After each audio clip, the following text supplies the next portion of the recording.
phone and then boom with Jason Ross. No, he didn't. Yes, he.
Dave, Jason Ross. Hi, Carmichael Dave. Hi, Jason Ross. Chris in the other room, Chrising, and welcome What's in. he do over there? I think he mostly surfs. I can tell when he's surfing on his phone. It's funny. What does he do? It happened yesterday. Like every once in a while, I'll be like, "And what do you think, Chris?" Like usually it's like a betting line or something, and then And he goes Wednesday. And here's the thing, and this is why I'm a better person to Chris than he is to me, because I know the look. The deer in the headlight. Well, deer in the headlights would be like, oh, it's more like the dead-eyed, like, what are you even talking about? So I could just pause and be like, so what, and just let him go. I don't know. Yeah. But like yesterday, for example, I just repeated the question in form. You didn't. I know exactly what it was. What? You said, because I didn't hear it. I think I was messaging Frankie about something. I'm sure it was work-related. And you said, okay, I can't remember what, I didn't hear Jason, and he said, Chris, what's the spread? And I'm like, 2.5. Yeah, I had no idea what the teams were, right? And you're like, oh, Miami, 2.5. Also, this is funny, is Chris is tiny. Tiny Chris. And then you and I are like towering over him on the YouTube. That's funny. It's like the camera's up here, just like, right. Hey, we're taking a look inside the control room. Hey, Chris, do you agree with Dave's statement that he's better to you than you are to him? That's a great question. No. I'm way better to you. No. How? Because I never once say anything during Kings Rewind. Never once say anything during Kings Rewind. What do you mean? When you're not paying attention. I 100% am almost always paying attention. 100% almost always. Yes.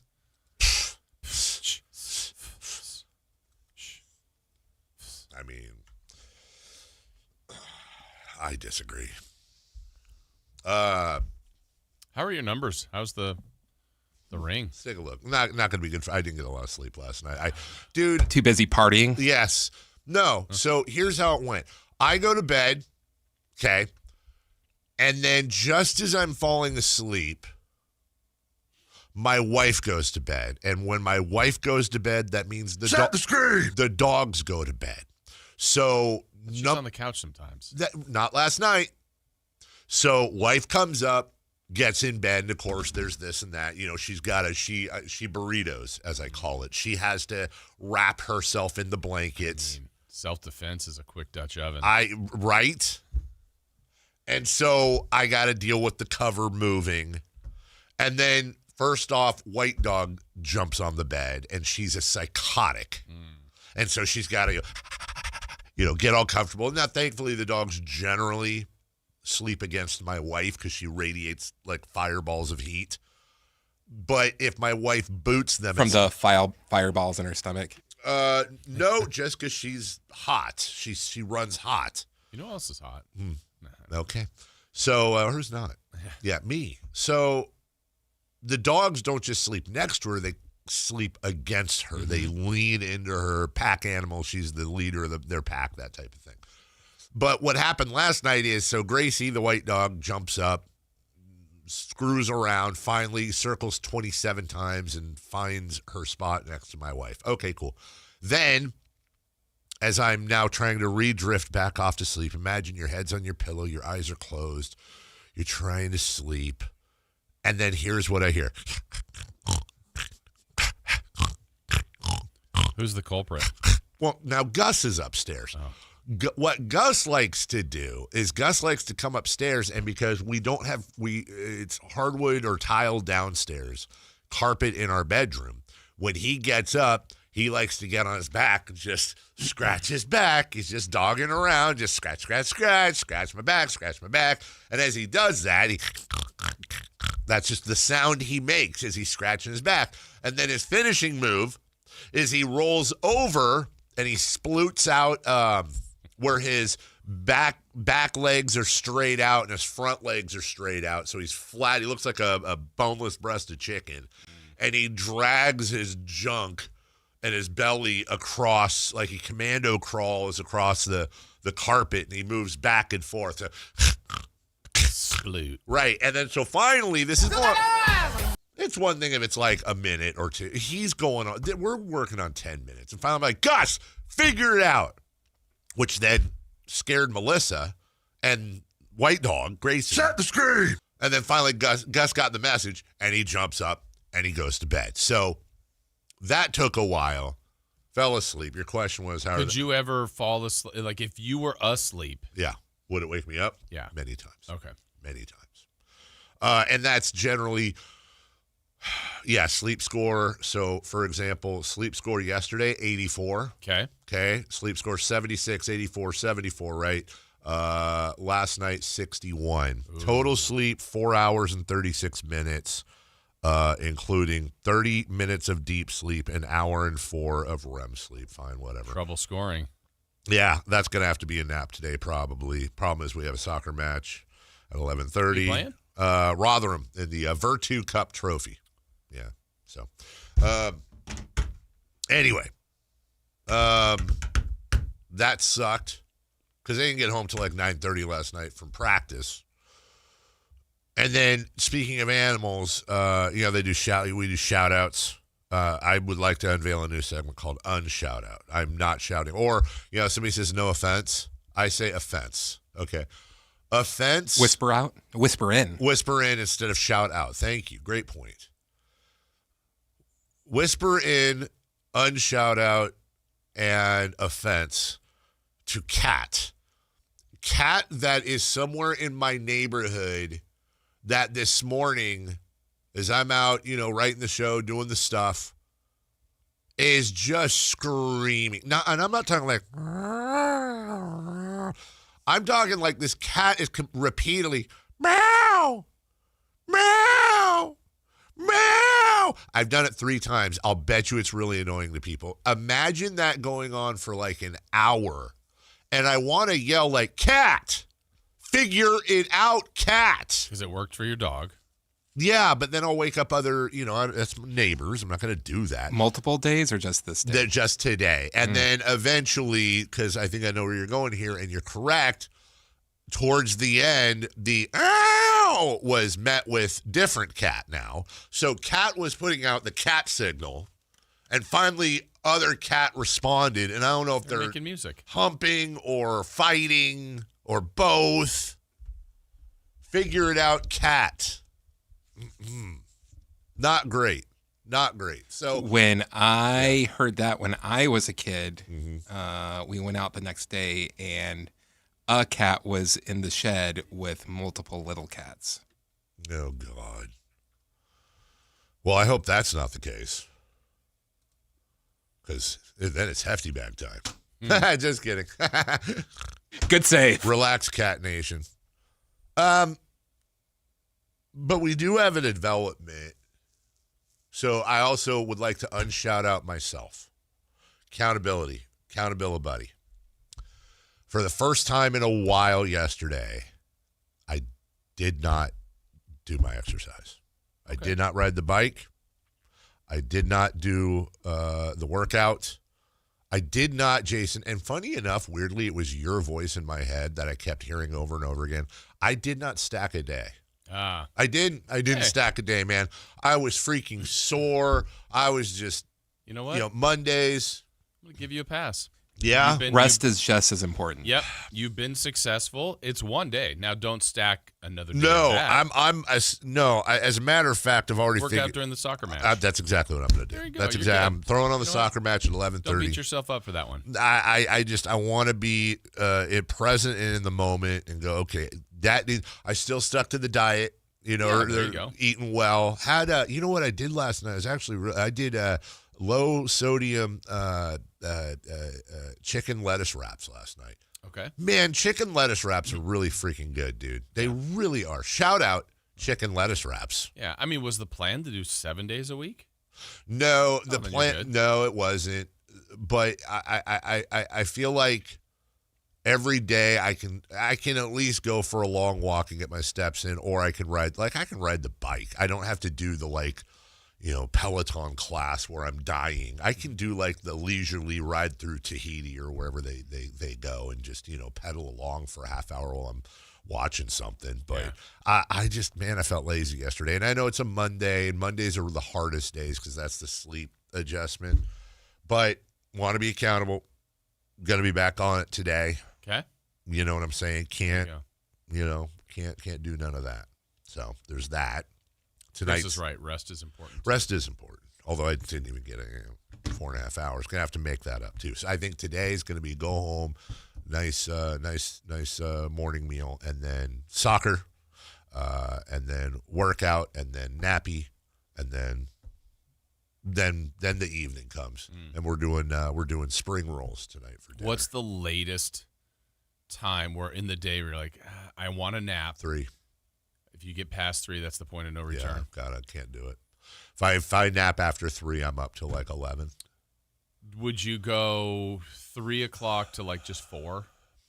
Like an hour? I've tried it. I've tried a power nap, and I could sleep. It's almost like there's no difference between 30 minutes and 2 hours at that point for me. I don't know why, but if I sleep after 3 at all, and I've done this accidentally before on the couch, old man style, and if that happens, I'm just 10:30 comes around. I'm like, oh, one more TikTok video about food, and next thing you know, it's midnight. Yeah, it's midnight. I'm screwed. So I generally cut it off at 3. I try not to sleep at all after 3, even if I start before. But we have a developing story in the household that I want to make you guys aware of today. And if you're watching on YouTube, I hope you're enjoying whatever commercial just played in the middle of our show. Just hit skip, and there we go. My son's basketball coach is fantastic. We love him. He's been my son's basketball coach since his freshman year. He's really looked out for and taken care of Mason. He cares. He's exactly what you want a coach to be. He's exactly what you want a coach to be. Cares about the kids. He's a young guy. He's got to be early 30s, mid 30s maybe. And by young, I mean younger than us. And he just lives to coach. He loves it. He's got a day job, but man, his nights are, and he coaches both the JV and the varsity. Wow. Right, exactly. And he helps out with the girls' teams and as much as he can.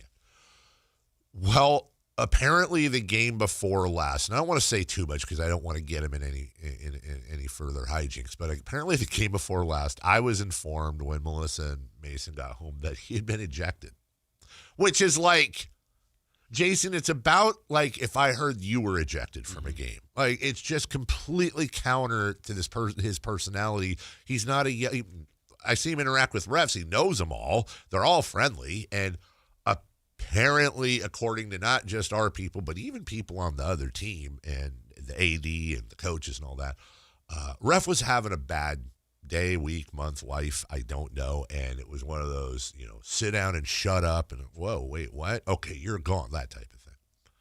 Well, apparently with the ejection comes I don't know if it's mandatory or not, but as we stand right now, it's a 3-game suspension of which he'll serve his first tonight. Now, here's where it gets fun because the assistant takes over. That sounds new. I forget. Yeah, Or newer since I was helping coach. I don't know.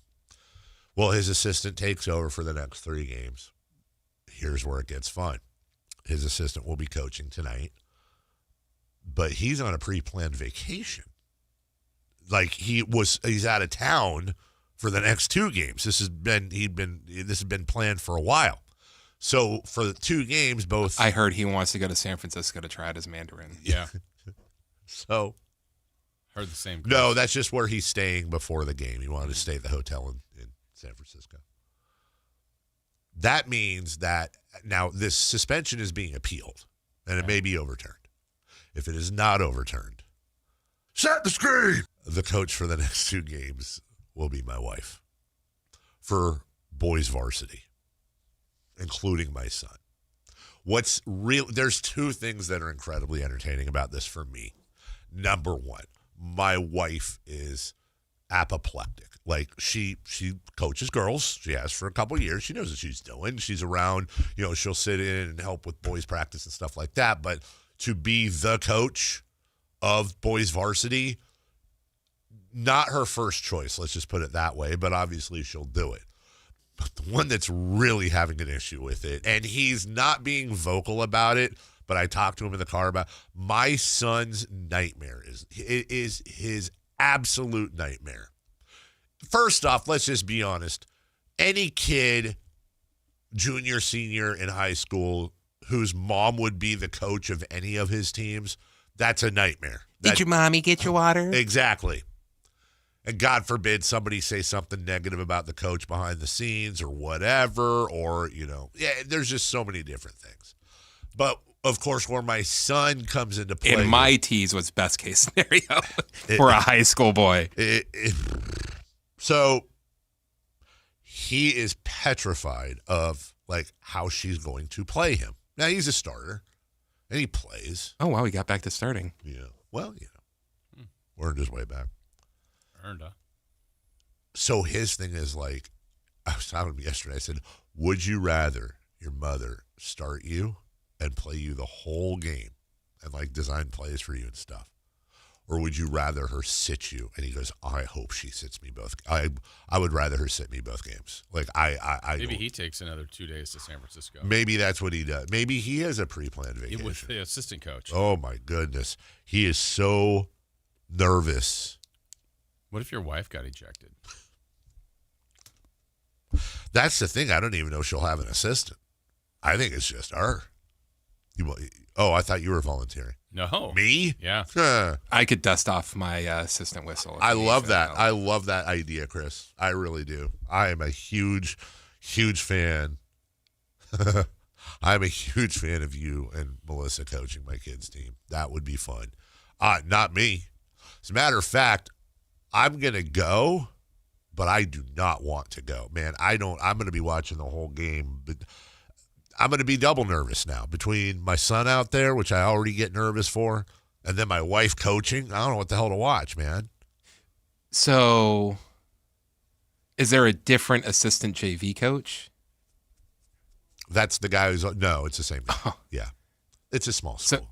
So do they all play in the same day or? Yeah. So who's coaching the JV team? I guess it would be her. That's a great point. And she would be coaching the girls team? Yeah, but they play on separate days. Oh, okay. Yeah.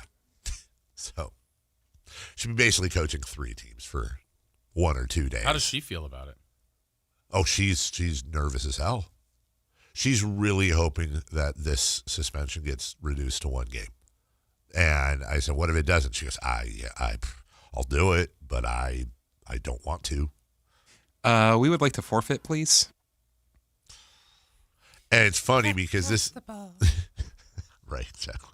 I'm going to set the screen and let's go with this play. Excuse me, Mr. Ref. I don't like that call. You know what? I can help. I'll teach the guys Bermuda.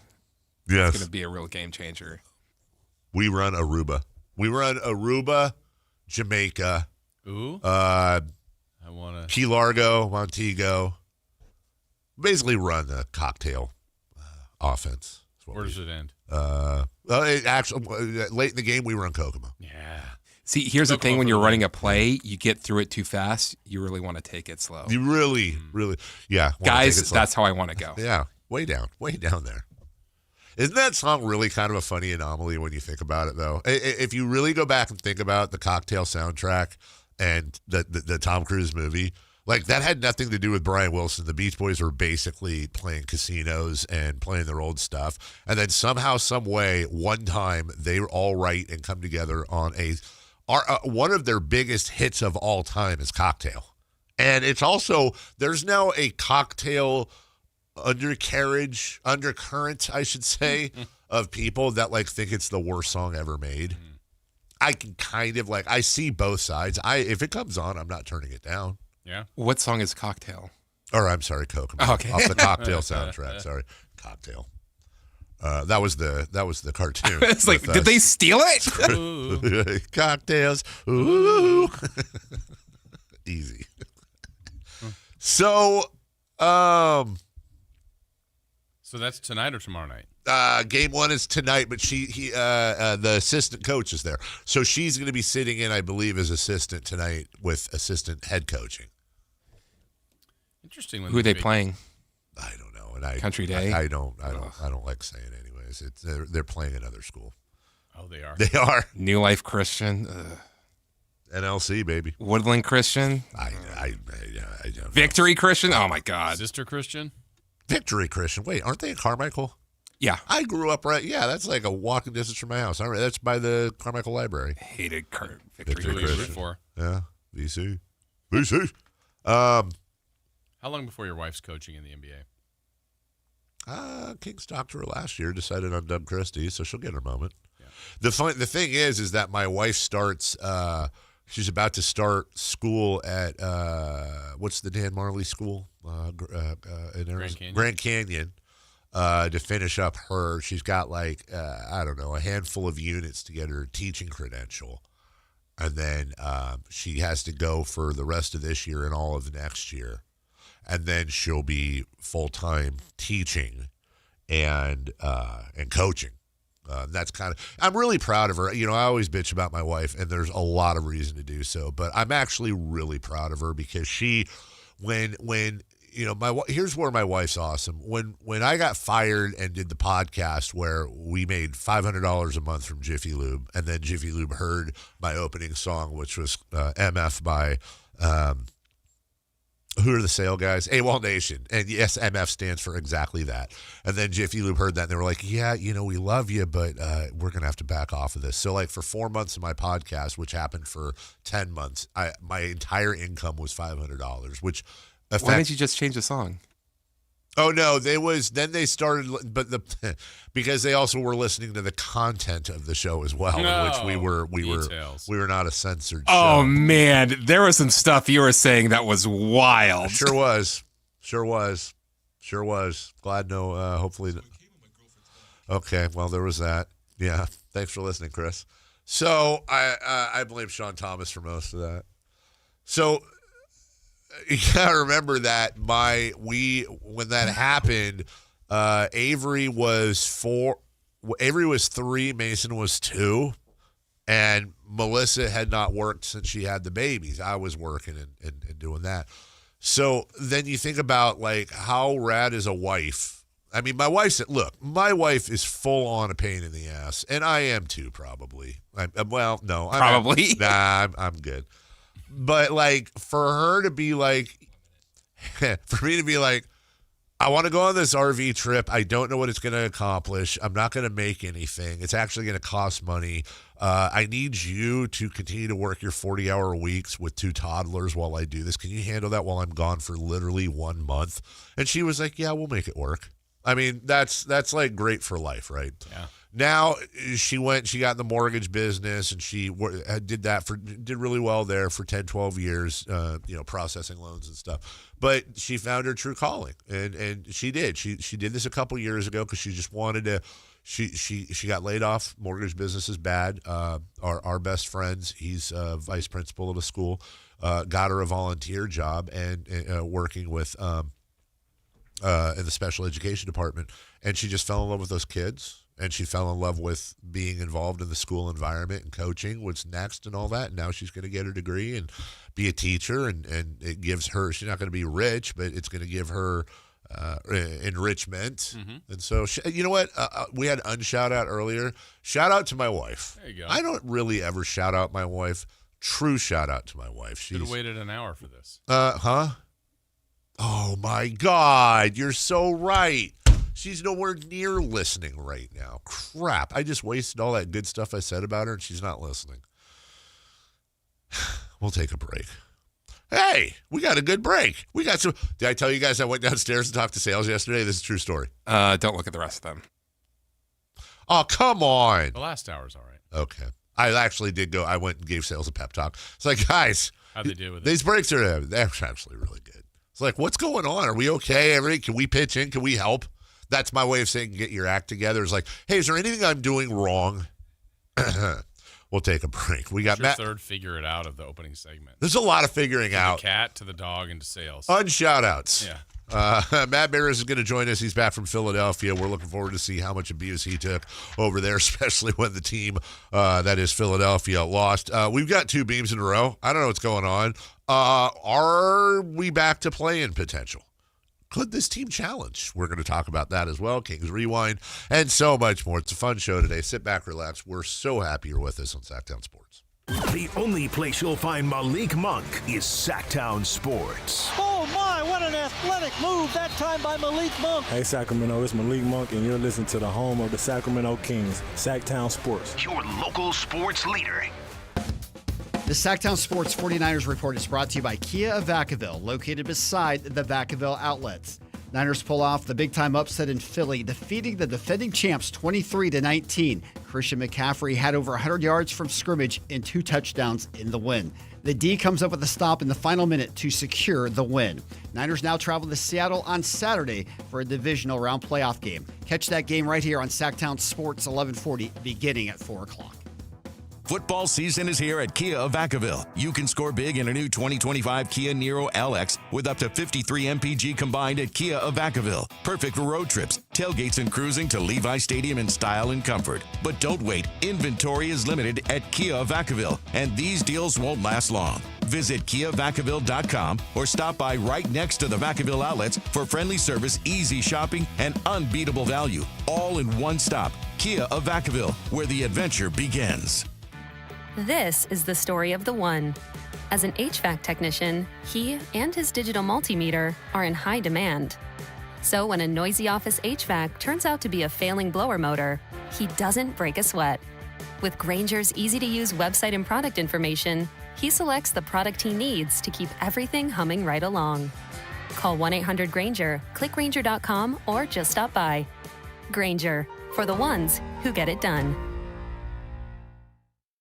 Tired of hearing scary radio ads about the IRS? Tax Relief Advocates is different. TRA is here to tell you that if you owe money to the IRS, whether it's $5,000 or $500,000, we have a solution. TRA can eliminate or reduce what you owe to the IRS with zero risk to you. We have over 1,000 5-star reviews on Google and an A+ with a BBB. End your tax nightmare today by visiting TRA.com or call 800-583-6681. That's 800-583-6681. Jane Dawson did something smart. She saved hundreds on auto insurance switching to Progressive.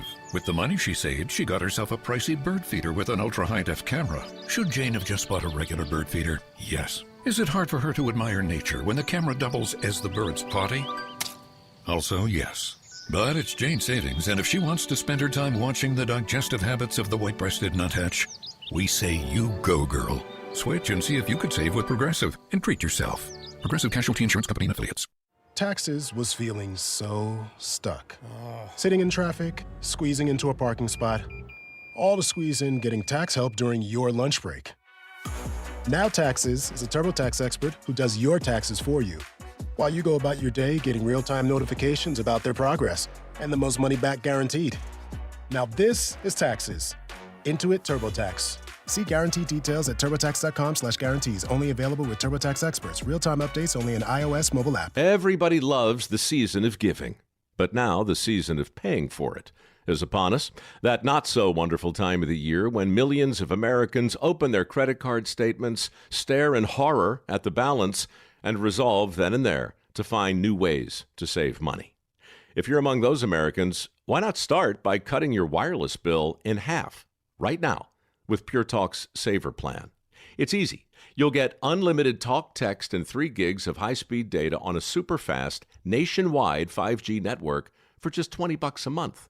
Just dial pound 250, say Mike Rowe, and you'll save an additional 50% off your first month. Ho, ho, ho! And if you're active or former military or a first responder, you'll save an additional 20% every single month. That's pound 250. Say Mike Rowe for the gift that keeps on saving from America's wireless company.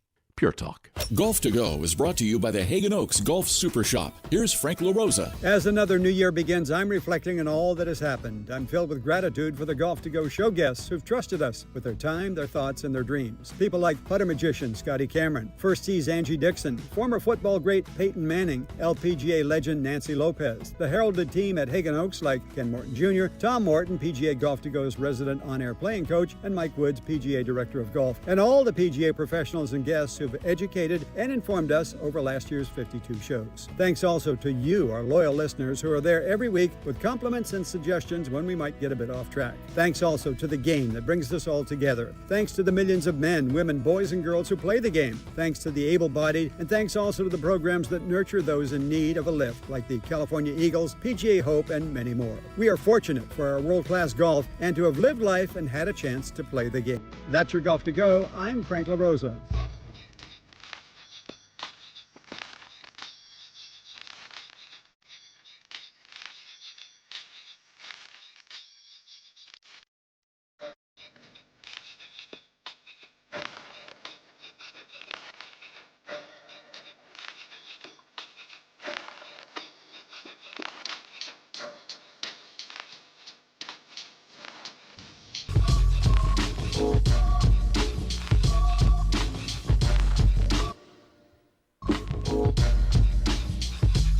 The Carmichael Dave Show with Jason Ross. Call or text at 916-339-1140. On Sactown Sports. Shout out. Another one? To the Sacramento Kings and Scott Perry. Thanks for coming on yesterday. Yeah. That was nice, and if you missed it, and it sounds like most of you didn't, judge by the numbers. Oh, wow. Go to YouTube and make it happen, Cap. He's also on the pregame yesterday? Yeah, he ain't making the rounds. Was he on the... No, two games ago. 2 games ago. Oh, 2 games ago. Yeah. He's making the rounds.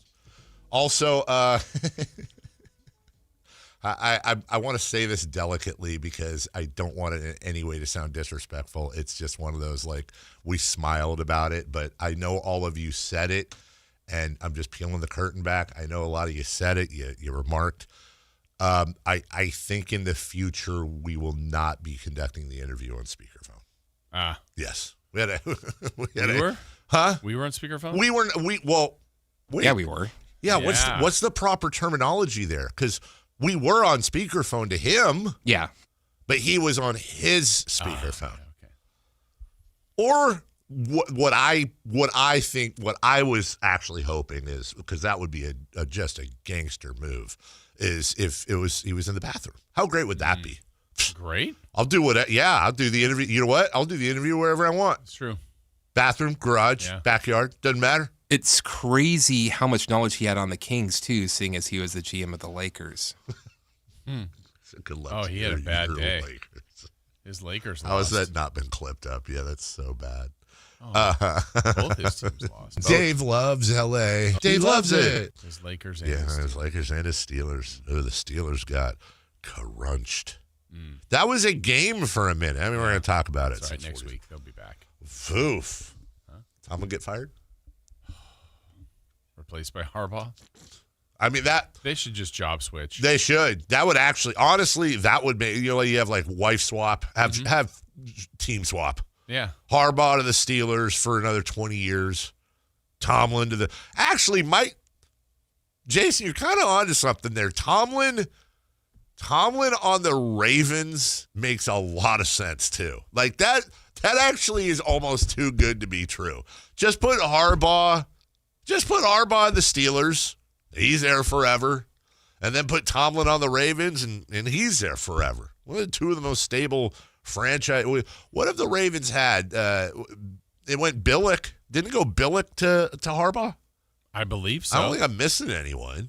Yeah, I think that's And It's like I'm sure they 2000, probably right? had somebody before. I'm trying to think back to like when the Ravens went to Baltimore. I don't remember who was before Brian Billick. Was it like Wade Phillips or something? I don't know. I don't remember either. Right? Maybe nobody. Maybe it was my wife. Hmm. Maybe it was my wife. Set the screen. Kings Lakers last night. Before we get started with the sound here, and the reason why I say before we get started with the sound is that I don't currently see it in the folder. I see Houston as the last one, and I'm scrolling down. Right? Yeah. Yeah. No Lakers sound. Chris, would you mind efforting that? And then I don't even need to vamp because I was going to say this anyways. I would like to, as the fan-appointed tank commander over the years, I would like to address my fellow tankers, okay? And we did a little bit of this yesterday with the Houston win. If you go back to, I don't know if it was a conversation or just a yell match that we usually have, but like if you go back to the conversation Javier and I had a few months ago, I believe this is somewhere around a 25-30 win team. Okay. Trades and moves could adjust that. I would say when healthy. I agree with you, and I think they're not healthy right now. Now, again, as I said, the caveat is if Sabonis and DeRozan and Levine or some combination of that goes away for picks and expirings that don't play, okay, that's going to make the team worse this year. But as it stands right now, I think if no trades happened and Sabonis comes back, I think it's about a 25-30 win team, which means that they would have, what do they won now, 10? Mm-hmm. Okay, that means it's another 15 to 20 wins. Also, the NBA is this way. This is how the NBA works, and we've seen it with Oklahoma City's run or walk as of late. I would also, I was thinking about this last night. Here's a fun example you might want to pay attention to. The Utah Jazz. Mm-hmm. The Utah Jazz went into Cleveland yesterday and beat them 123-112, and it wasn't particularly that close. That's coming off a home loss to the Hornets 150-95. Yeah, they lost by 55 in the game prior. On their home floor to Charlotte. Yeah. They won the game before. They beat the Mavericks by 2. And then they barely lost to the Thunder 129-125 on the road prior. Yeah, SGA hit a shot at the end of regulation to force overtime. It would have been a win in OKC for the Jazz. It happens. This is not me trying to take anything away from the Kings win. It really isn't. But I would just caution everyone, this is going to the Pacers. By the way, the Pacers and the Kings are two of the bottom. They're basically in a three-way tie with the Pelicans for worst records in the NBA. The Pacers and the Kings have a combined 5-game winning streak right now. Which, when you're talking about teams that win on an average about once a week, that's bananas. But that's also how the NBA works. And I would underline that as we get to the stats and say this. I'm just going to very quickly, it's not going to take me that long, go over every Kings win this year. Exactly 10 of them. They have beaten the Lakers, the Rockets, the Mavericks, the Rockets, the Heat, the Timberwolves, the Nuggets. I should get to the full schedule here. The Nuggets. Where are you, Nuggets? There you are. The Nuggets, the Warriors, and the Jazz. And the Bucks. Did you say the Bucks? I didn't say the Bucks. And the Bucks. It's 10. By my count, if I'm a betting man deciding how things are going to play out, that means about 70% of their wins have come against teams that will make the playoffs this year. They are tied for the worst record in the NBA, yet 70% of their wins have come against very either quality or high quality opponents. Make sense of that. You can't. Yeah. It's just how the NBA works. So I would just say for those of you that are, and I get it, that are like, ugh, great, we beat the Lakers. How's that going to help? First off, two things. Number one, the bottom three teams all have the same odds on the first round pick. I know there's other things that affect the draft beyond that 1, 2, 3, but as long as you're in the bottom three, you got the same odds for the number one. Number two, I don't care how tanky I am. I will never, ever, ever root for the Sacramento Kings to lose. And I will never root for them to lose to the Lakers. And I sure as hell will never root for them to lose to the Lakers on the home floor. I don't care. Yeah. Watching Laker fan leave early yesterday is one of the high points of the season. Well, I think when we were talking about the merits, if you're looking at trying to make the playoffs versus missing the playoffs, yes, kind of the worst spot is around that 28 to 35. Yes, area. yes, you're correct. Because you're not that bad. You're not that good. Not that bad. And you're just, you're lottery odds, assuming you're a lottery team or a back-end play-in team. It's just not very good. Now, you could get lucky. You could win the lottery. You just never know. But I don't think they're that team. I don't either. And they're obviously not that front-end team because they haven't played like that. And, I mean, what was the number you said you thought they were closer to a 25 to 30 win team at one point? I would put the 30 seems like a huge stretch now. I mean, they'd have to play 500 the rest of the way. If you told me there'd be no moves, they've won 10 games right now. If you told me there'd be no moves this year, I would put the over-under on wins this year at 22.5. Okay. If there were no moves. That's what I would be at right now. Yeah. And so, I looked at this yesterday because they're almost halfway. Tomorrow night's game will be the halfway point. They've won 10. So let's just assume they double it, which they might. Tomorrow night's game is, oh my God, You're right. Yeah, they've played 40. So they're on pace for 20. Right now, Dave, there's 17 teams already that have 20 or more wins. That's crazy. Wow. Already. Wow. So, I mean, they're not winning at this crazy rate. Like, look out, they're going to. No. I mean, and there's a bunch of teams at 19, 17. Like, they're going to get over 20. So, And I think there will be at least a move or two. And I don't think that move or two is going to make them better on the court this year. Yeah. More than likely, it's going to be a talent downgrade. And the 2 in a row is following a 7-game losing Right, streak. exactly. Yeah. So it'll all pan out. Because right now, they're on pace. They're winning about 2 out of every 10 games. Yeah, it's on pace for 20. They're on pace for that. All right, we'll get to the highlights later when we get back. Very quick break. 1 minute here. Texans beat the Steelers. We got highlights, what Aaron Rodgers said after the game, what's going on with Mike Tomlin. Is he going to Baltimore? Jason Ross reporting that could be a possibility. We'll get to it next. The San Francisco 49ers play on Sactown Sports 1140. Touchdown 49ers! Every game on your #1 sports station. Don't miss the action on your local sports leader. Sactown Sports 1140. Get as loud as you can for Monster Jam! The one and only Monster Jam.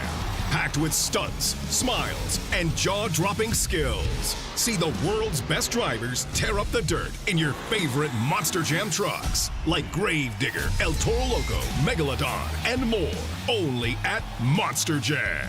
Coming to Golden One Center January 23rd through 25th. Brought to you by BKT Tires. Savings available on select opening night tickets. At Sierra Pacific, your home's comfort comes first. Need fast heating or plumbing you can trust? Our skilled, friendly technicians are ready when you need them. Save 10% on heating or plumbing repairs this winter season. Get a heating system tune-up for just $79. Call today or visit SierraPacificHome.com. Legendary service and craftsmanship since 1984. Sierra Pacific Solar Heating and Air. The guys in the big red trucks.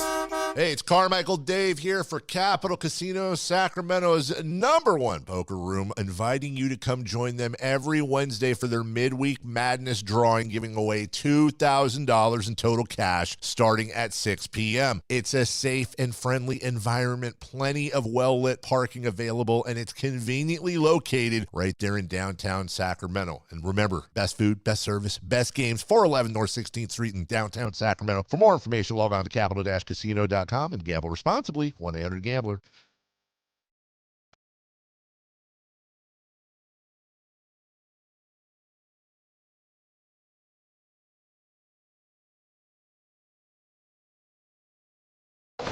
Waking you up with the best in local sports. They just make it interesting, you know? It's the Carmichael Dave Show with Jason Ross On Sactown Sports.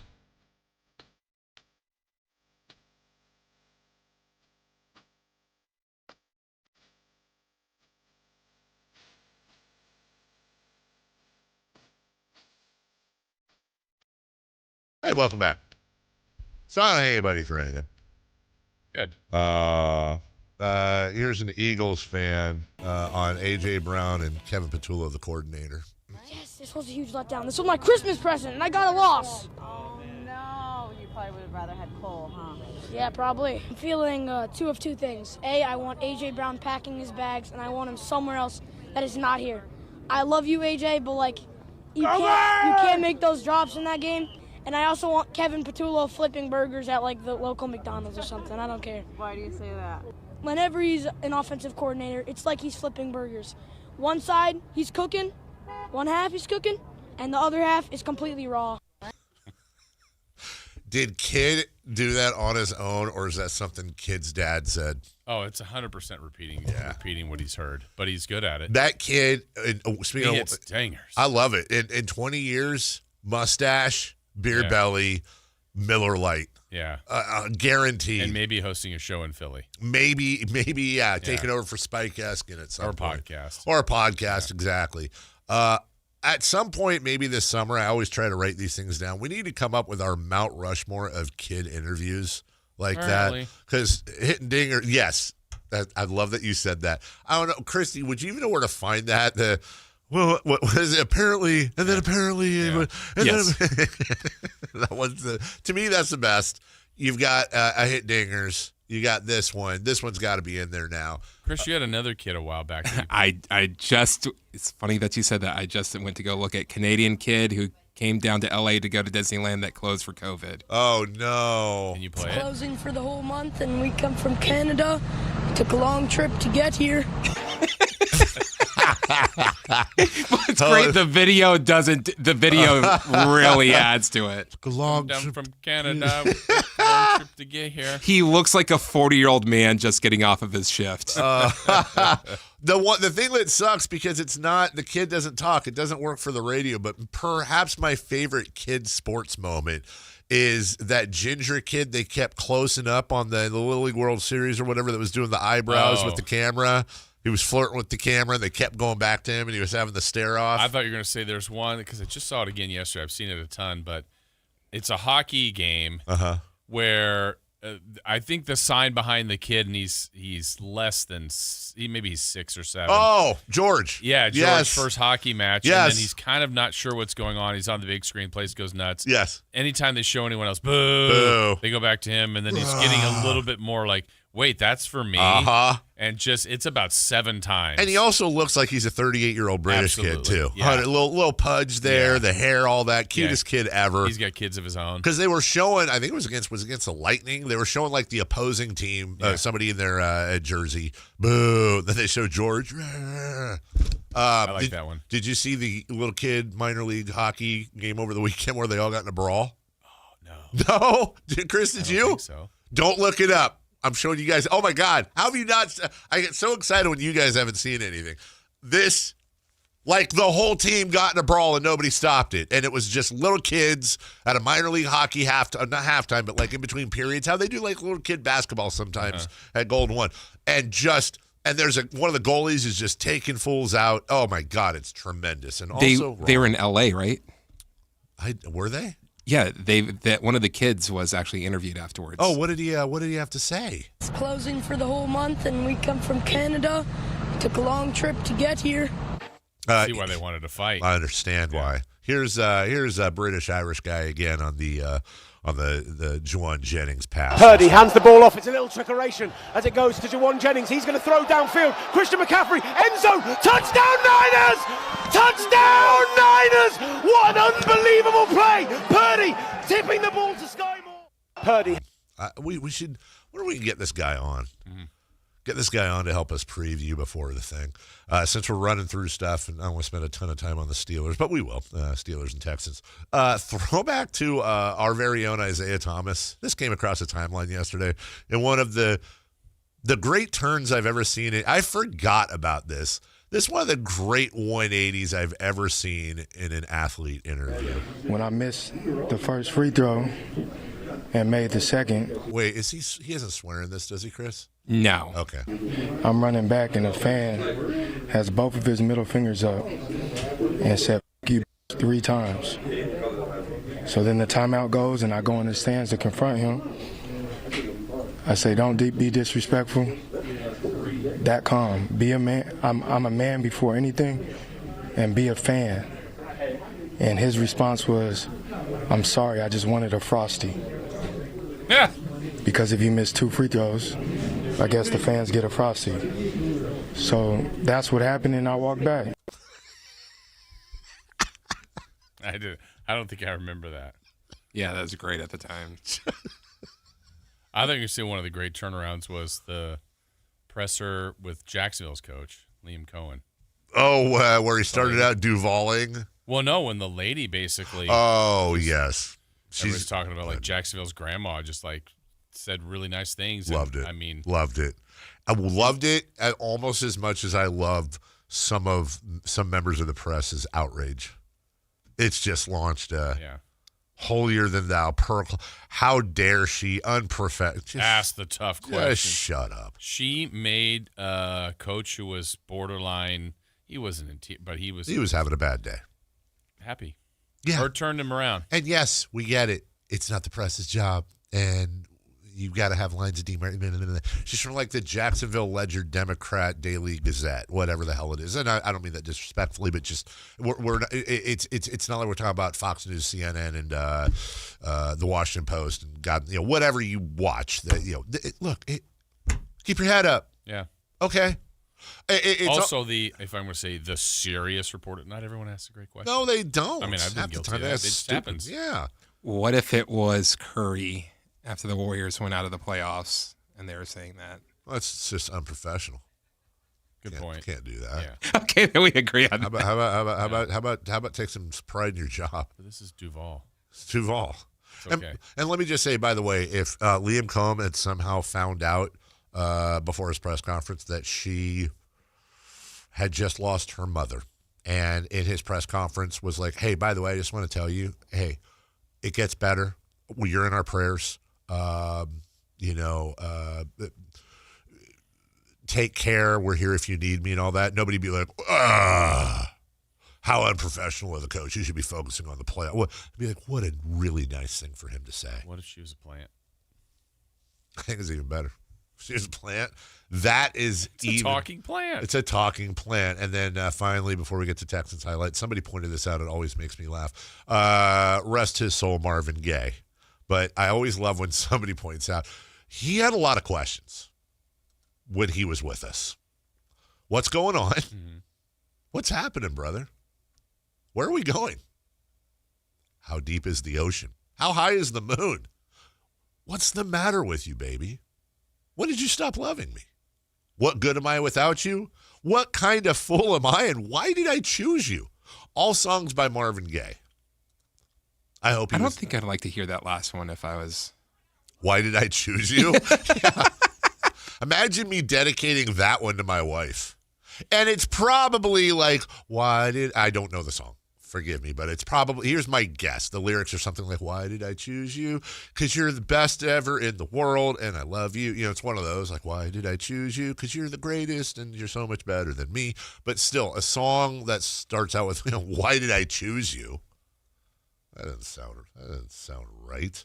All right, Houston. Hello, Houston, Texas. React to me. C.J. Stroud, Christian Kirk, touchdown, second quarter. Second down and 3 at the 6. Stroud takes the snap, takes the toss behind him, throws right side. Christian Kirk to the end zone. Touchdown, Houston. 6-yard touchdown pass from C.J. Stroud to Christian Kirk, and the Texans go in front. The defense got involved. I mean, this was a game.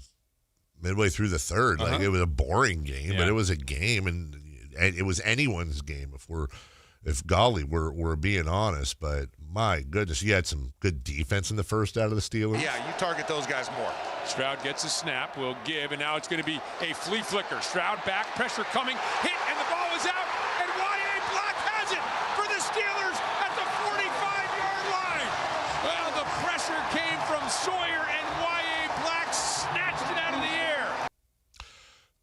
And I would like to point out, too, as the announcers did, that was a touchdown had they not gotten to Stroud. That play worked. Yeah. it just got blown up, if that makes sense. You also had a J.J. Watt forced fumble and recovery as C.J. Stroud. Yeah, Watt. But in the fourth quarter, it just got blown open. Here's rookie Woody Marks. Marks in the backfield, Stroud under center. Everybody bunched in fairly tight here. Handoff Woody, right side, cuts back 10, 5. Woody to the end zone. Touchdown, Houston. That's going to seal it off. Woody Marks, 13-yard touchdown run. Good night, Pittsburgh. Yeah, that did seal it off, but the Texans defense wasn't done. On 4th and 5, Rodgers looks it over. Here's the snap. Rodgers in the pocket. Rodgers flinging it downfield and picked off at the 50. Bullock to his left, 40, 35-30. Bullock, 20. Bullock upended at the sideline, maintains his balance, and runs for pay dirt. That was it. Yeah, got out of hand, didn't it? So we'll play. We've got some talk from Aaron Rodgers on Mike Tomlin. His future's uncertain and all that. We'll get to that a little bit later. But woof. Yeah, That's there you go. Yeah. Also, the text line, Steven, our old friend, pointing out that Creedence Clearwater Revival, one of my favorite bands as well, also had a weird obsession with rain. That's actually very true. Multiple rain songs. A lot of rain. I didn't know that. Who'll stop it? Yeah. Have you ever seen it? Yeah, I don't know. Singing in it. We'll take a break when we come back. Top of the hour, hour number 2. 3. You blame it on the rain? Mm-hmm. Yeah. It's purple. It is purple. The drops keep falling on my head. Three-ver Madness. Brooks Koepka is returning to the PGA. Mike Tomlin and make it rain. The Sacramento Kings make it rain last night with 3-pointers and so much more. We'll talk about all that next. The Sacramento Kings play here. He's got the triple. Sacramento takes the lead. Get your Kings fix all season long right here on your home of the Sacramento Kings, Sactown Sports and SactownSports.com. This is the story of the one. As a safety manager at a manufacturing plant, he does everything he can to keep his coworkers safe.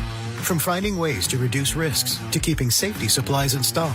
And for that, he relies on Grainger. Grainger offers a broad range of quality products and next-day delivery, so he can always play it safe. Call 1-800-GRAINGER, click Grainger.com, or just stop by. Grainger, for the ones who get it done. Guys, if your energy is low, your strength isn't what it used to be, or your drive feels off, it's not just getting older.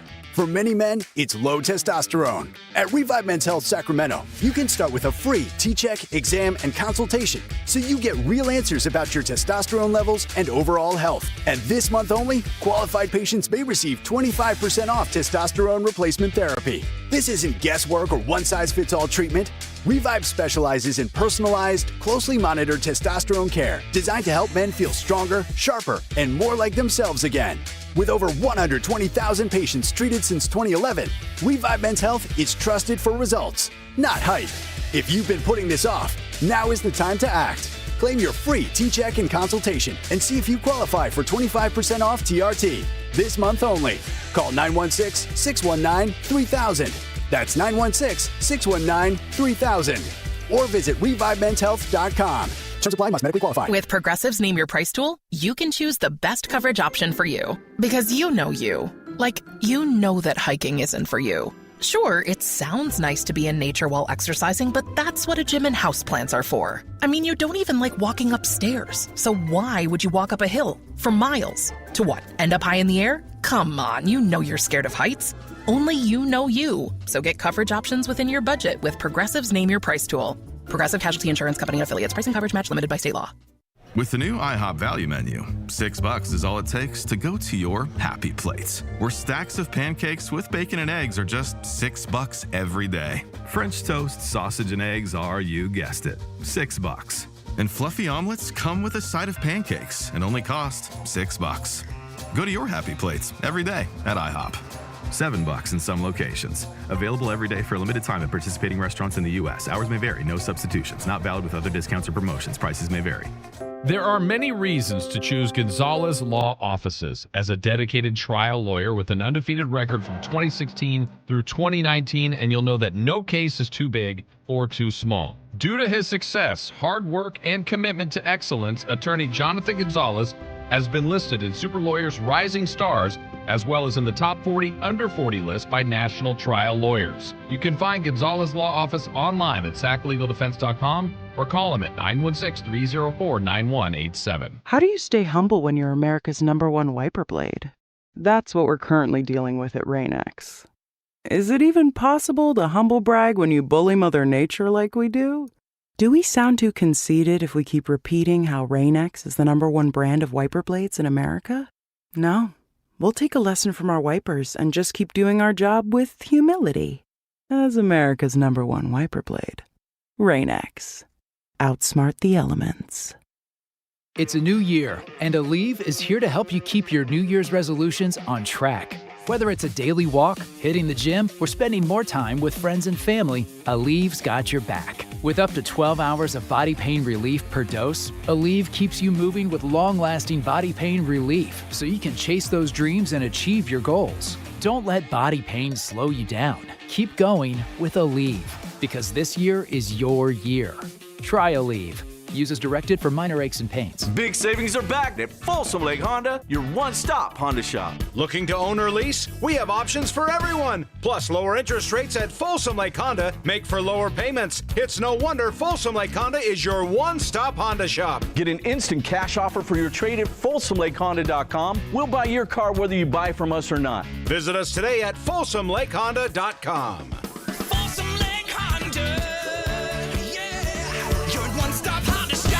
KHD1 Sacramento, KYMX HD3 Sacramento. From the Power Business Technology Toshiba Studios. This is Sactown Sports 1140. 3 questions, 3 answers. It's 3 for Madness on the Carmichael Dave Show with Jason Ross. Here's question 1.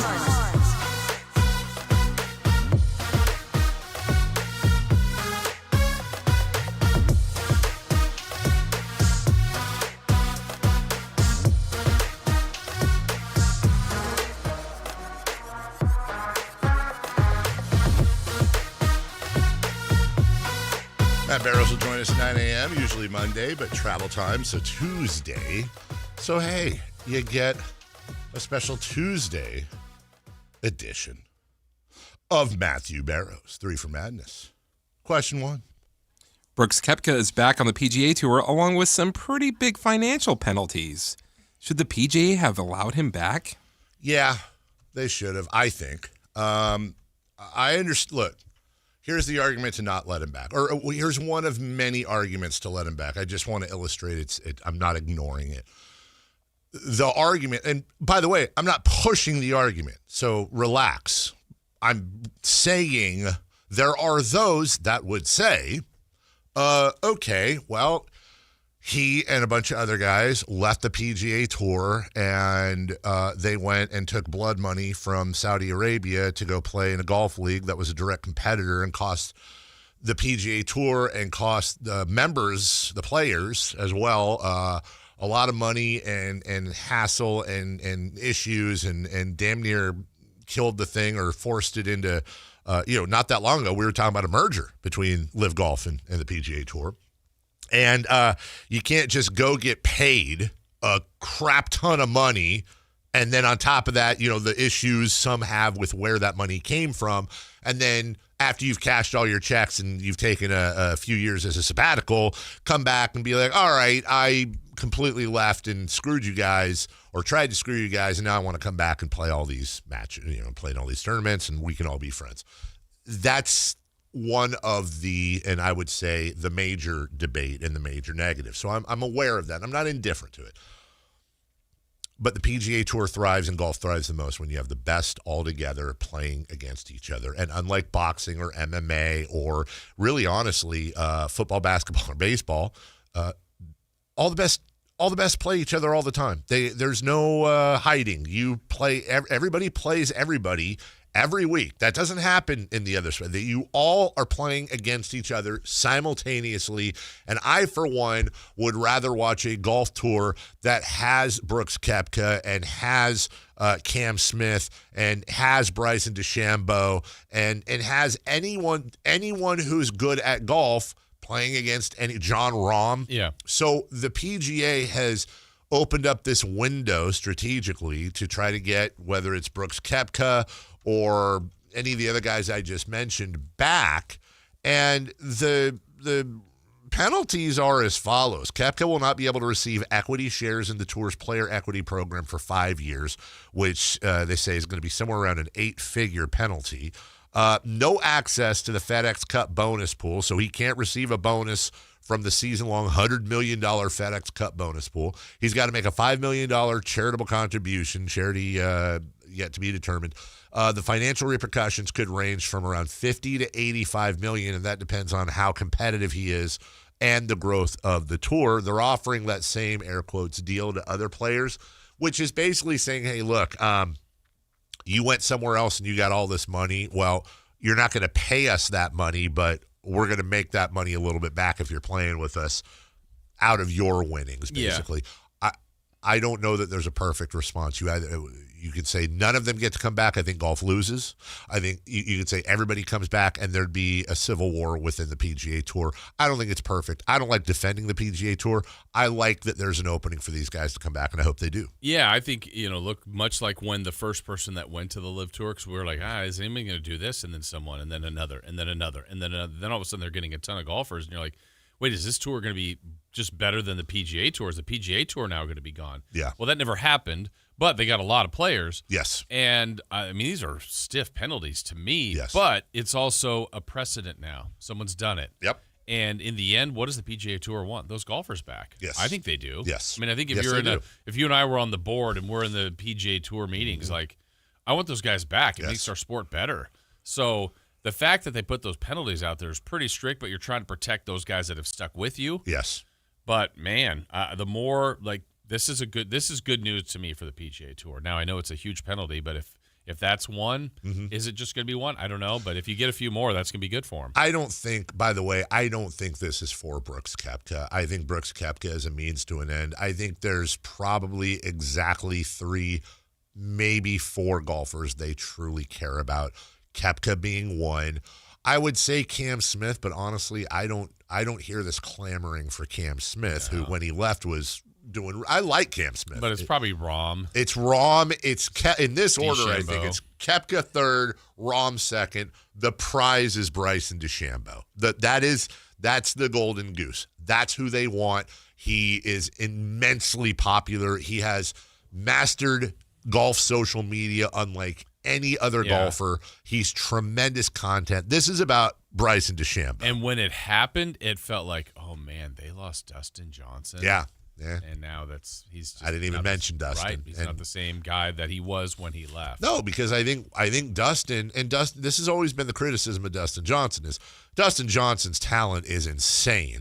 But Dustin also likes his social life and his personal life. And I'm not even referring to the issues he's had in the past. I'm just saying let's just put it this way. I don't think Dustin Johnson, I want to be careful here. In order to make and have any success on with something like the PGA Tour, you have to have an insane amount of discipline and competitive drive. I don't care who you are. So hats off to Dustin. Right. But I think if we were lining up the discipline and competitive drive of Dustin Johnson versus, I don't know, Tiger Woods, I don't think it's in the same neighborhood. Yeah. Let me just put it that way. And by the way, that's okay. Mm-hmm. Tiger was one of one. Tiger, you gotta look. Tiger Woods, Kobe Bryant, Michael Jordan. You can name a few. These are assassins. Were in Kobe's case, rest his soul. These were assassins. They lived, breathed, ate, obsessed golf, basketball. That's all that is a life commitment that is almost psychotic. How much of a killer you got to be. I don't have a problem with the Dustin Johnsons of the world saying, "Hey, you know what? I'm 40. I made a ton of money. I got a mansion in Florida. I got 9 figures in the bank. Why am I gonna obsess on this? Like, I'll go play on the tours and I'll have some fun and all that. But I don't need to win the Masters every year. Whereas like a Rory McIlroy, for example, Rory McIlroy has everything and more that Dustin Johnson has, but he's got to win, man. Right. Rory McIlroy has done the career Grand Slam now. It doesn't matter. He's still working and doing his thing. It doesn't make Rory a better person than Dustin Johnson. I understand them both. But as sports fans, we want the Rorys, we want the Kobes, we want the Michaels, we want the Tigers. We want that. But they're humans too, right? Yeah. Okay. Question 2, please. Question 2. Mike Tomlin is under fire in Pittsburgh. Should he be on the hot seat? Also, hey, I saw this commercial yesterday. Is it weird that, Chris, you'd probably know this. I don't know why I laughed at it, but I was watching, I was either the Kings game, I was flipping back and forth between the Kings and the Steelers-Texans. On one of them were a bunch of advertisements for some wrestling place is moving to AMC. AMC. Oh, yeah, TNA. AMC is the new, like, American movie channel. And I get it. Like, the channels aren't what they used to be, but, like, I thought AMC was the channel that had, like, Gone with the Wind and, you know, your class. Or no, maybe that's Turner Classic Movies. Okay. AMC has stuff like Arachnophobia.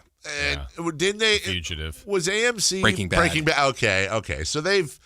Mad Men. It's kind of funny to do a rabbit hole dive as to, like, what AMC and Bravo and, like, a lot of these channels were 10 or 20. What is Spike TV now? What did it morph into? Didn't it morph into something? Because wasn't Spike, I could get this wrong, wasn't Spike TV originally like the Nashville network? Yes. And then it morphed into TNN, which turned into Spike. TNN, which turned into Spike, and then Spike was all about like UFC and is it Vice now? Is it or is that a separate? It could be. I don't know. But it's funny to watch like what Bravo used to be, and now Bravo's basically like reality shows and turned into that. That's right. And then now AMC is putting. Used to have a Talk Soup or Soup. Talk Soup. Yeah. I think Talk Soup turned into the Soup and all that. It's funny how they've morphed. Apparently, it got swallowed into the Paramount Network. Spike did? Yeah. Oh, I thought it morphed into something. Oh well. Mike Tomlin has morphed into a terrible coach in the eyes, of many a Pittsburgh fan. I don't know where to go here. Look, I think Mike Tomlin's a phenomenal coach, and I think what gets lost in all these stats about losing streaks in the playoffs and you just can't get over it is look at who Pittsburgh has. Now, the counter argument, of course, here, you know who's not doing Mike Tomlin any favors? Kyle Shanahan. Because I think Tomlin's defense is he gets more out of less than just about any coach in the league. But results are results. And you have Kyle Shanahan on one side with a bunch of grocery store clerks one game away from the NFC Championship. And on the other hand, you got a guy with Aaron Rodgers and T.J. Watt and DK Metcalf and whatever. There's talent on that team. But over the years, he started out wonderfully in the playoffs and won a championship. I think Mike Tomlin's a great coach, and I think Mike Tomlin, if he's not with Pittsburgh, will be unemployed for about 30 seconds. But I'm not indifferent to, much like with John Harbaugh, I'm not indifferent to teams sometimes saying, hey, look, we've done this for a long time, and we need some different life in the building. We need a little bit of a culture change. I would just say the Pittsburgh Steelers are the American sports model for stability at the top. Just be careful what you wish for, which is why I actually really like your idea. I really do. If you're going to make a move on Mike Tomlin, then replace him with John Harbaugh. Do something like that because you have a legacy to uphold, which is I would want to hire a coach that I'm confident will be there for the next 10, 15 years. That being said, how did they know that about a very young, I think his late 30s Mike Tomlin, early 30s Mike Tomlin when he was hired? Did they necessarily know that about Bill Cowher before? The Steelers just have a knack for picking good coaches. Yeah, and when you said the comp was like, Kyle Shanahan, not doing him any favors. Yeah. I think the difference between those two, like Kyle's got his fingerprints all over the offense. Yes. I think Mike Tomlin is more of the He's like the classic head coach where he's the figurehead. Yes. He runs the entirety of the operation. Yes. So he's a CEO. Yeah, and that's totally fine. That's the way they do it, and it's worked for him and for that program. So to me, if they're going to change anything by keeping Tomlin, maybe the direction would be changing coordinators, because that's really the only way you're going to change, I think, the look of what's on the field. I think he's going to coach the same way as far as what he expects from people. The accountability and his own temperament is going to be the same. So it's, if you try to change Pittsburgh by keeping Tomlin, I think you'd have to change coordinators. If you want a different look, then you change Tomlin. I don't think that's the right idea, but it's back to what you said. Careful what you wish for. Do you think Tomlin, based on his roster, is underachieving? He's right about where he should be, I think. And maybe he brings out a few more than, like, you know, there was a time this year, it's like, oh, is the win streak, like they were mentioning him being in trouble earlier in the year. Then they won enough games at the end and knocked off Baltimore and got to this spot. Now, I think they played a really tough matchup yesterday. Yeah. But they played arguably the hottest team in the NFL. With a great defense. I really think like if they got Jacksonville, if they got Buffalo maybe. I mean, who knows? You never know. They might have been able to get through. The Chargers, they didn't though. Losing Nico Collins, and I don't know, because he may be back. He's going to be in protocol. But that's a big deal. I think we need to start seriously talking about the Houston Texans, because we've seen, much like in hockey, when you get a goalie standing on his head that can take you through the Stanley Cup playoffs, it's not apples to apples. But when you see a defense get hot, it can get very scary. And right now, I would say the Houston Texans are the hottest team in the NFL. Yeah. That defense is on fire. I think it was yesterday or maybe last week when we were looking at them.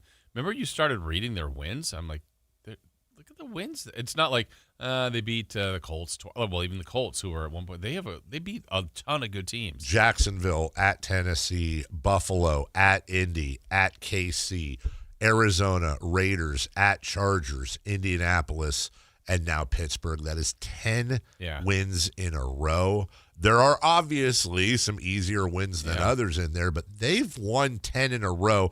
And the thing that's most exciting to me, if I am a Texans fan, dude, is picking up the Tennessee game, right? They've given up 13, 19, 16, 10, 20, 21, 16. Week 18, they gave up 30 to the Colts, but we know what that was. And then last night, 6 points in Pittsburgh. And I'd rather have a hot defense than a hot offense. Yeah. Who the hell are they playing next? I have. They get New England. They get New England. Yeah, they get New England. By the way, your schedules are now official. All times Pacific here. 1:30 Saturday kicks off with Buffalo at Denver. 5 p.m. Niners at Seahawks. And then you have Texans, Patriots at noon. That could be explosive. Mm-hmm. And then 3:30, it ends up with the Rams at the Bears. The AFC and NFC championship games crap. I'm going to be on the East Coast for these. The AFC championship game starts at noon, and the NFC championship game starts at 3:30. Perfect. I would prefer that to be switched around. But what are you going to do? Championship Sunday. Question 3, please. Question 3. The Kings have won 2 in a row, beating the Rockets and Lakers. Is this a flash in the pan, or have they found something? Great question on the text line, by the way. Did the Texans officially win the Deshaun Watson trade? I think that's a yes. Safe to say. Have the Kings found something? Yeah, they have found something. His name is Malik Monk. And he has popped off the couch, and he has come in, and he has been, in my opinion, the most valuable player of the last 2 wins. Now here's where it gets a little a little challenging for Kings fans, because player comes off bench, does well, and then I see it. Okay, look, I know Scott's making a lot of moves, but the one guy he cannot trade Malik Monk. He's the heart and soul of the team. It's like, You unfortunately, you need. You can't have it all. You can't. And you have to look at this in a different way, which is Malik Monk is showcasing, and there's some teams, I think, around the the NBA right now that are looking and going, we could use a guy like this. This is a spark plug. He ain't that expensive. I don't want Malik Monk to get traded. Right. Full stop. I don't. I love Malik Monk. If Malik Monk was a religion, I would be a priest in it. I love Malik Monk. But he's probably getting traded. He is a part of the too heavy crew, too many people at that position or in that position group. And him doing well is fantastic for the Kings, but it's also fantastic for the trade market as well. Yeah, I think, the question is, have they found something? Well, if you think about it, I'm going to go to 1, 2, 3. So the last 4 games the Kings have played, they've obviously won 2, the last 2, and the prior 2, they lost. The prior 2, I would say with the Dallas game, they really didn't have an extended drought in the game. Yeah, but they lost by 2 right at the end. I mean, it was a tough way to lose. The Warrior game, they played really well, 84-84. Yeah, the last 15 minutes was awful, terrible, just fell off the cliff. Yep. The last 2 games, what they found is they didn't have a drought. Besides Lakers on a 8-0 run. Okay, that's fine. That's going to happen in a game, but it wasn't 18-2 game over kind of thing, or 26-4. I thought, by the way, Doug Christie uses timeouts very well yesterday. I thought he actually coached. He gets a lot of crap. I thought he uses timeouts very well. I thought he managed the game very well. Yeah, and if anything, if the drought or the low was early, they were down 9 in the first quarter, and then from that point on, once they took the lead, they never trailed again. And obviously, Malik has played well. And I think the irony in that is Malik was playing earlier in the season, and they weren't winning that much. Yeah. A lot of people, where's Keon? Where's Keon? Where's Keon? Well, they switched. They went to Keon. The last 2 nights, Malik's played, and they've played Keon kind of one stretch of 5 minutes. Is there a lot of clamoring for Keon right now? Or is it because Malik has been that dynamic? And that's still the problem. And I still wonder, Dave, if Schroeder was available, I don't know how much Malik plays. You have just given me, because I think this is a fun exercise you're bringing up. There are 30 minutes available in the next game, and they can go to one player. Why would it autocorrect to Ike?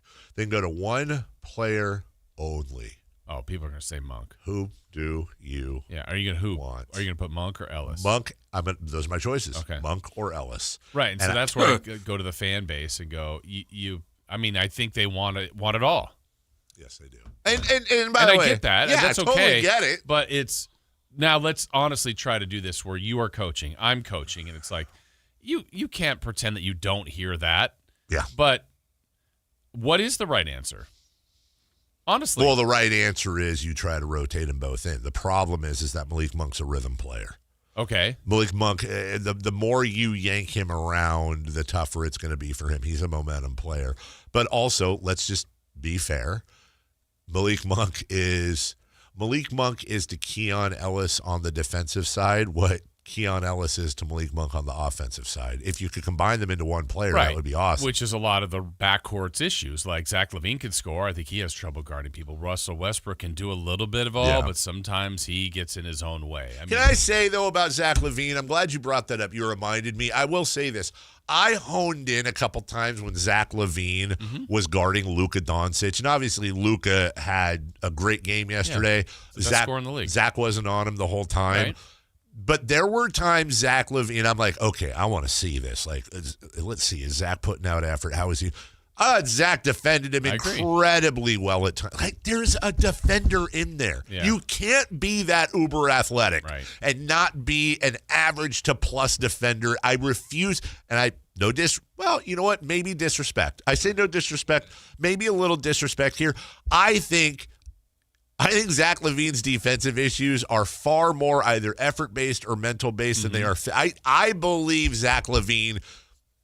I think if you grabbed Zach LaVine's cat, I don't know if he has one, and you held it hostage, and you were like, Zach, if you want your cat back, you need to play amazing defense in the next game, or Frisky's going to get it. I think you're going to have a tremendous defensive performance from Zach LaVine. Interesting. I think it's there. Yeah. I don't know why. You disagree? No, I'm just You're worried about Frisky? Yeah. Cat Levine? Yeah. That's the cat's name. Yeah. That's 100% his cat's name. Cat Levine.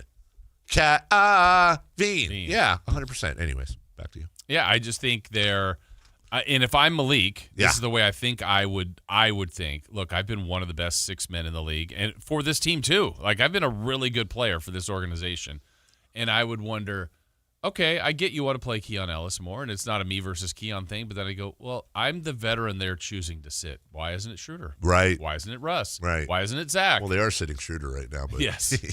But, I mean, don't you agree if Schroeder was available last night? Yes. I mean, the minutes, maybe Keon doesn't play at all. Maybe he gets the first run and no Malik. It is difficult to play them all, but right now those two are kind of the last two in the mix.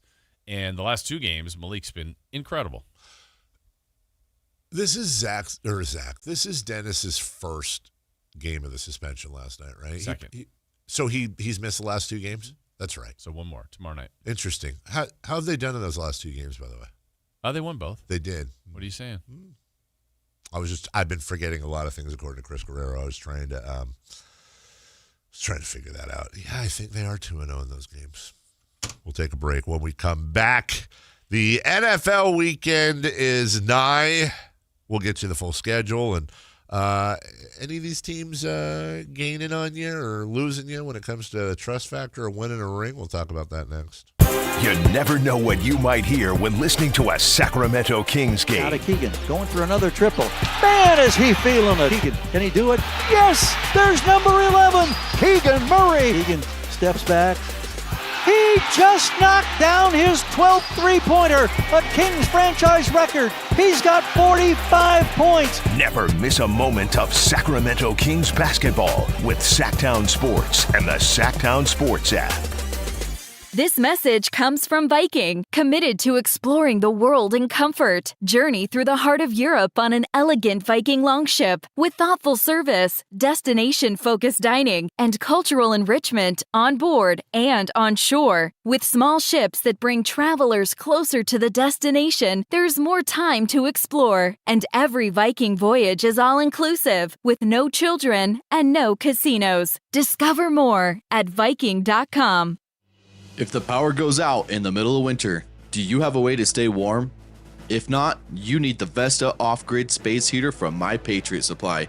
It's compact, safe to use indoors, and best of all, it doesn't need electricity. Right now, you can get a free Vesta and other bonus gifts when you order the Winter Survival Kit from My Patriot Supply. Just go to MyPatriotSupply.com to see everything included. That's MyPatriotSupply.com. Celebrate the new year in style with a new Honda from Stockton Honda. Whether you're shopping new or pre-owned, Stockton Honda has the selection and savings. With new Hondas in stock and ready to go, now is the time to save on your favorite Honda in person or online. CR-V, HR-V, Pilot, Accord, Civic, and Ridgeline. It's a new year with endless possibilities. Get the deals that make it easy to say yes. Upgrade and save today at Stockton Honda. Anytime, anywhere, it's all here. StocktonHonda.com. When a person is seriously injured, there's no substitute for the personal legal relationship offered by the local NorCal firm of Ashton and Price. From the first attorney meeting, every important decision is made with a direct consultation with, and I can't believe I have to say this, a real, live, experienced, flesh and blood local attorney. It's called Home Court Advantage for a reason. Ashton and Price, serious local attorneys for serious people with serious injuries with no fee until we win. For the best local advice, don't think twice. Call Ashton and Price.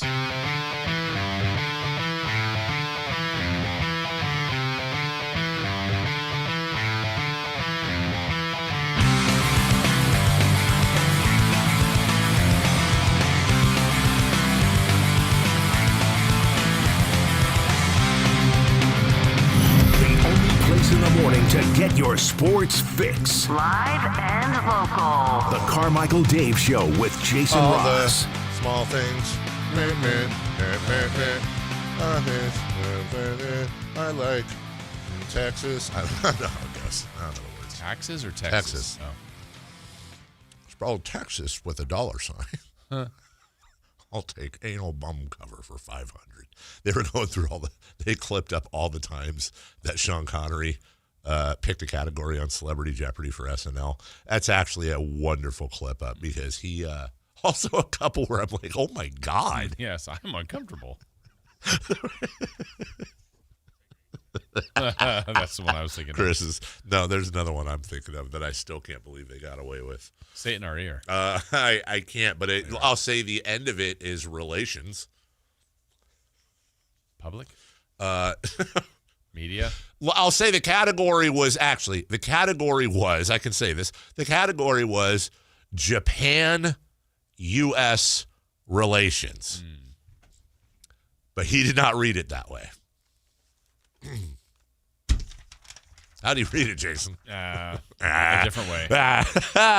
NFL weekend coming up. Yes, it's only Tuesday, but hey, it's not too early to take a look. We told you a bit about this in the last segment. Bills, Broncos to start it all off. Niners, Seahawks. By the way, Bills, Broncos on CBS. Niners, Seahawks on Fox 1, and Fox Deportes. Then Sunday, Texans at Patriots on ESPN and ABC. Rams, Bears, that's on NBC and Peacock. Did you see the thing yesterday where, was it yesterday, I think, the Manning cast? Did you see what Eli got his brother? They're in separate places, but he sent Peyton a gift wrap thing for being such a good host. And it was a beautiful frame. It was a big frame. You know those like professional memorabilia frames where it's like big frame and then like velvet background and all that. And it really was cool.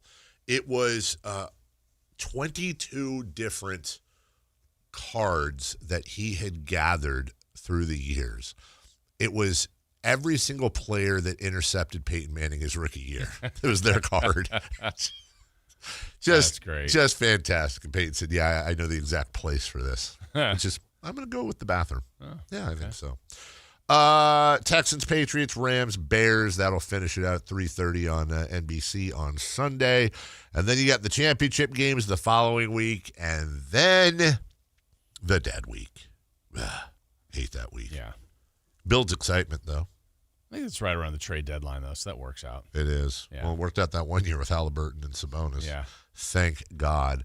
So Bills, Broncos, Niners, Seahawks, Texans, Patriots, Rams, Bears. We are now down to our Elite Eight in the world of football. What, if any, team made the biggest leap for you as far as, it doesn't mean that you think they're going to win the Super Bowl, but let's say in your internal odds, they made the highest leap. Now, obviously, Seahawks and Broncos don't count because they didn't play. Maybe Chicago. Okay. Not that I went in. I thought they could be on upset alert with the Packers just because of division knowledge and. But when you keep winning like that, it just kind of makes you wonder, like, are they destiny? Yeah. I mean, there's something special about those comebacks. There's something special about their confidence. They don't feel like they're going to lose or they'll work their way out of it. And even in some of their recent losses in the last 2 weekends of the season, like the Niner game, they was great. Like they were going down the field too again. I think that last play, you're still thinking, man, they're going to do it again. And then the final week, I think they lost to the Lions, and that they had their chances there too. But maybe them would be the one. Okay. I mean, the Niners win was really impressive, but just another major injury just gives you some pause on that. I think the Niner loss might have helped them win that game last week, giving them that okay, let's make up for a few things. The Bears, yeah, exactly. I'm gonna echo what I said in the last segment. I think the Texans I'm really happy with where they're at right now. They're checking all the boxes. They're hot. They're peaking at the right time. The defense it was the best defense in the league, them in Seattle, and I think the Texans were number one. And they're showing no signs of slowing down. And by the way, they put up 30 points in Pittsburgh yesterday. Now, I think the offense is going to be the issue, but they've got a nice little machine there with Woody Marks and Nick Chubb, I think, backing him up. Why am I tripping? The receiver yesterday because Nico Collins went out, who had a tremendous game. they're showing that they can win in a few different ways, which you need to be able to do. Christian Kirk, former Cardinal Christian Kirk, yesterday had 8 catches, 144 yards, and a touchdown. Assuming Nico Collins comes back, look, it's not the best offense in the league by far, but they're checking a lot of the boxes at the right time, and I think they're going to be a tough out for anyone. Yeah, I think if you look at the AFC, well, I guess you could say the same about the NFC, but the AFC, to me, is a division that's so known for, incredible quarterbacks, right? We'd say Burrow, we'd say Lamar Jackson, we'd say, obviously, Patrick Mahomes and Josh Allen. Yeah. If somehow the Bills lose, which they obviously can, they're going to be on the road again. Sure. You're looking at Drake May, C.J. Stroud, Bo Nix as your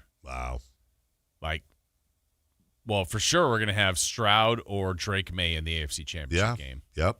And you could have Josh Allen there, but if he's knocked out, that's new life over there. And look, really, the 8 remaining teams, these are, we do so much on coaches and quarterbacks in this league.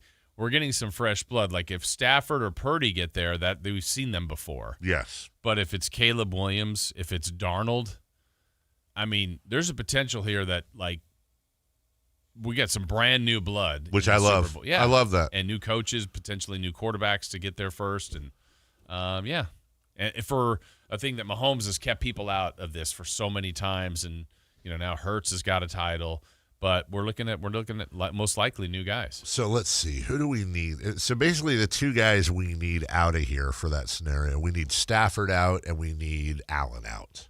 That would leave Nix. Well, Allen's never been to the Super Bowl. True, but he's also an MVP. Okay. I'm just counting on not random quarterbacks, not the term. Well, I guess then you'd have thrown Purdy because they've been there. Yeah. But you don't want to throw him in there. No, I don't. Yeah. But Darnold, Purdy, Caleb Williams, Drake May, Stroud, Nix. Yeah.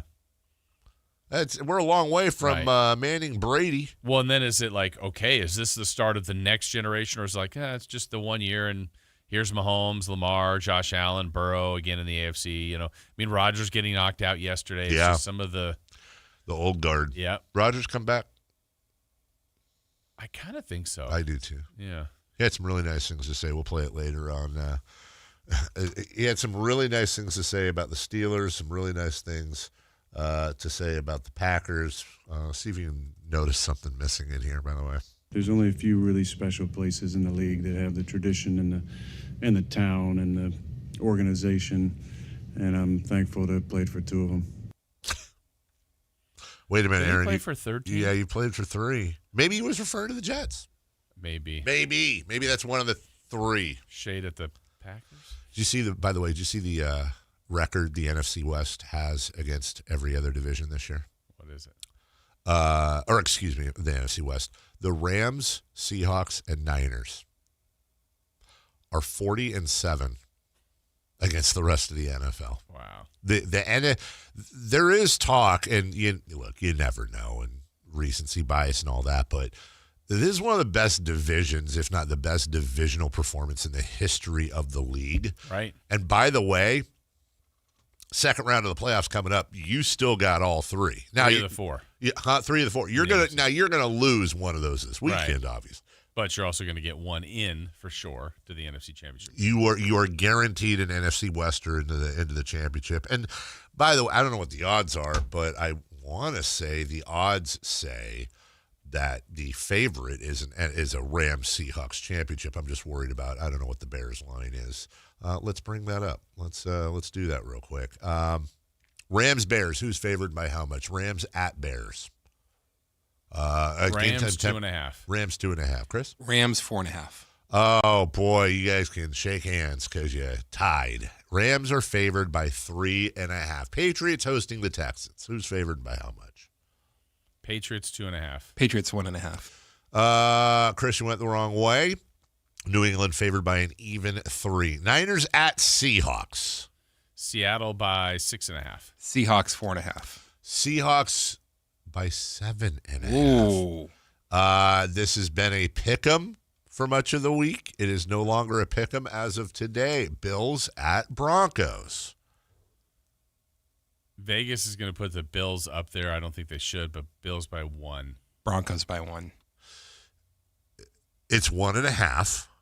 And it is the Broncos. Oh, I'm with you too. Yeah. It's exactly the. I think it's the Broncos, but it's the exact answer and reasoning I would have given had I been asked the question. I think the public's going to go Bills on this. They did not. Good morning, JR. Hey. Let it snow. Let it snow. You know that's one of the greatest skits ever, my man. Yeah. Especially Norm when he plays Bert too. Andre the Giant. When Norm Macdonald plays Burt Reynolds. I gotcha. Yeah. Oh, Turd Ferguson. You threw me. Yes. Yeah. Andre the Giant. Yes. Andre the Giant. What is Andre the Giant? So, hey, I love your Cat Levine. That from now on. That's very good. Good improv, my man. That's Jason. That was all Jason. I just did the song.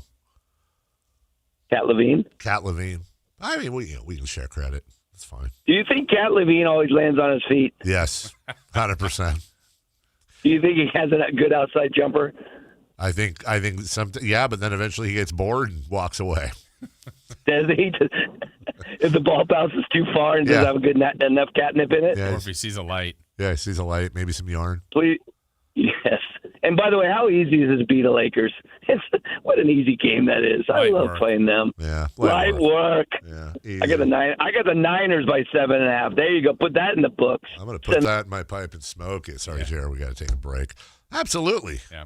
We'll take a break when we come back. Kings Rewind. There's a clamor. Kings Rewind, of which I will be paying attention the whole time. Now that's in my head. Jeez. We're going to take a look back. We're not doing it today. What? Kings Lakers next. The San Francisco 49ers advance. Over the middle, tip, incomplete. San Francisco takes over, looking to take away the upset. The Seahawks are next. He's got it, and 20 more. Touchdown, Seattle. Stay on your home of the San Francisco 49ers. Sactown Sports 1140. Never have I ever called my sister from the finish line of my first marathon. Hello? You won't believe where I am. Are you running? Mile 26. I'm gonna make it. Switch to T-Mobile's 55 Plus plan and get iPhone 16e with its advanced camera system on us. Plus, 2 lines for just $30 a line. Guys, I can't believe it. I knew you could do it, babe. That was amazing. Mom, how do you feel? I feel great. I can't feel my feet. Let's take a picture, and then you may carry me to the car. Share every stride, every mile, every memory on America's best network. Switch to T-Mobile's 55 Plus plan and get iPhone 16e on us and 2 lines for just $30 a line. With 24 monthly bill credits and 2 eligible port-ins on Essentials 55 Plus for well-qualified customers with autopay plus taxes, fees, and $35 device connection charge. Credits end and balance due if you pay off early or cancel. Contact us. Finance agreement 128 gigabytes, $599.99 required. Best mobile network in the U.S. based on analysis by Ookla of Speed Test Intelligence data 1H 2025. Visit T-Mobile.com. Growing your business? It's all about having the right team on the court. At Bank of Marin, we partner with businesses in the greater Sacramento area, delivering personalized service and local expertise to help you make a slam dunk. Whether it's customized lending or solutions to keep your business growing, you'll benefit from local decision-making. Expanding, acquiring additional assets, or building a lasting banking relationship? We're ready for tip-off. Bank of Marin, your local business bank. Visit us at bankofmarin.com. Member FDIC. The Sactown Sports 49ers Report is brought to you by Kia of Vacaville, located beside the Vacaville outlets. Niners pull off the big-time upset in Philly, defeating the defending champs 23-19. Christian McCaffrey had over 100 yards from scrimmage and 2 touchdowns in the win. The D comes up with a stop in the final minute to secure the win. Niners now travel to Seattle on Saturday for a divisional round playoff game. Catch that game right here on Sactown Sports 1140, beginning at 4 o'clock. Football season is here at Kia of Vacaville. You can score big in a new 2025 Kia Niro LX with up to 53 MPG combined at Kia of Vacaville. Perfect for road trips, tailgates, and cruising to Levi Stadium in style and comfort. But don't wait. Inventory is limited at Kia of Vacaville, and these deals won't last long. Visit KiaVacaville.com or stop by right next to the Vacaville outlets for friendly service, easy shopping, and unbeatable value. All in one stop. Kia of Vacaville, where the adventure begins. Come check out Capital Casino, Sacramento's #1 poker room with the most variety of table games in the region in a safe and friendly environment. Plenty of well-lit parking available, conveniently located in downtown Sacramento. And remember, Capital Casino has the best food, the best service, and the best action. 411 North 16th Street in downtown Sacramento. For more information, log on to capital-casino.com, and please gamble responsibly. 1-800-GAMBLER. Guys, low energy, low drive, or strength not what it used to be? For many men, it's low testosterone. At Revive Men's Health Sacramento, start with a free T-check, exam, and consultation to get real answers. And this month only, qualified patients may receive 25% off testosterone replacement therapy. Call 916-619-3000 or visit ReviveMen'sHealth.com. Terms apply. Must medically qualify.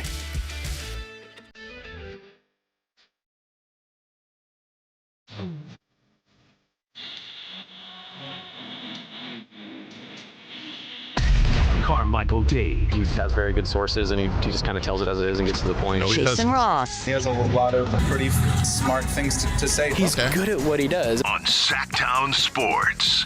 Kings Rewind. I want to, this is one of those host prerogative things where I want to use the public to help me out. I almost thought about asking for Dirk Verdorn or somebody to come on today. Going up the hill this weekend. I haven't been up in a couple months, so I'll be up in Pollock Pines.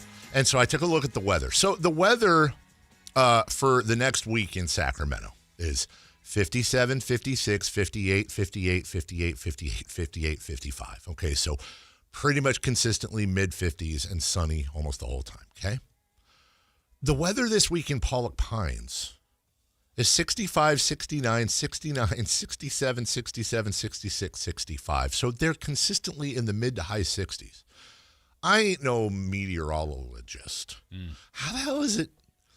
Is that normal? They turn the heater on. Right. Like, how is it? It's always colder up there, man. They're always in, their lows right now are generally in like the 30s, 20s. Like, it made sense because you said it's going to be sunny here. Yeah. When we had, right after Thanksgiving, we had about 2 to 3 weeks of the exact same day. We had all that layer in here. Yeah. It was just great. Yeah. For 3 weeks in a row, or 2 weeks in a row. Beautiful. It was. But I heard a lot of stories of people that were above it. Yes. In Pollock Pines. Felt better. And they had, like, Tahoe was 70 or something crazy, sunny and beautiful. And went, wait, I don't get it. Well, it's sunny. But here, if it's sunny, right? Why would it be that much warmer there? I don't know. Yeah. But I'm also the same guy, and I get it's like atmosphere and blah, blah, blah, blah, blah. But I always thought it was kind of funny that the higher in elevation you go, the colder it gets when you're closer to the sun. Really, when you think about that? Like, you're closer to the sun, man, but it gets colder? What is that? Yeah. And then the lower you get, the further away from the sun, it gets hotter. Like, in my world, Death Valley should be the coldest place on Earth. At times it is. Is colder it? than the Mariana Trench? Well, that's underwater. That's isn't that where they made the turn in Hunt for Red October? Oh, no, wait, that's Thor's twins. Because they have really updated maps, the Russians do. Dork. When they came to the fork of the road, they took it? They took it. Yeah. Just like we're going to take the opportunity now to have some fun. It's Kings Rewind. La, la, la, la, la, la. MC's on one this morning. MC's being extra. MC stands for extra snarky this morning. Makes sense.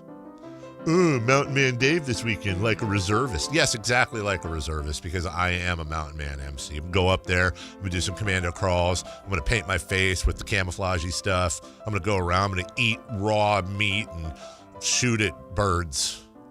Mount Michael Dave. Mount Michael Dave. Yeah, I like that. Mount Michael Dave. Back to you. Will you ever come back? Maybe. Gross. Back to you. After your wife wins Coach of the Year. All right, with the Lakers chilling at the Sawyer Sunday night, the Kings were busy snapping a 7-game losing streak as they closed strong to beat the Rockets for the second time this season.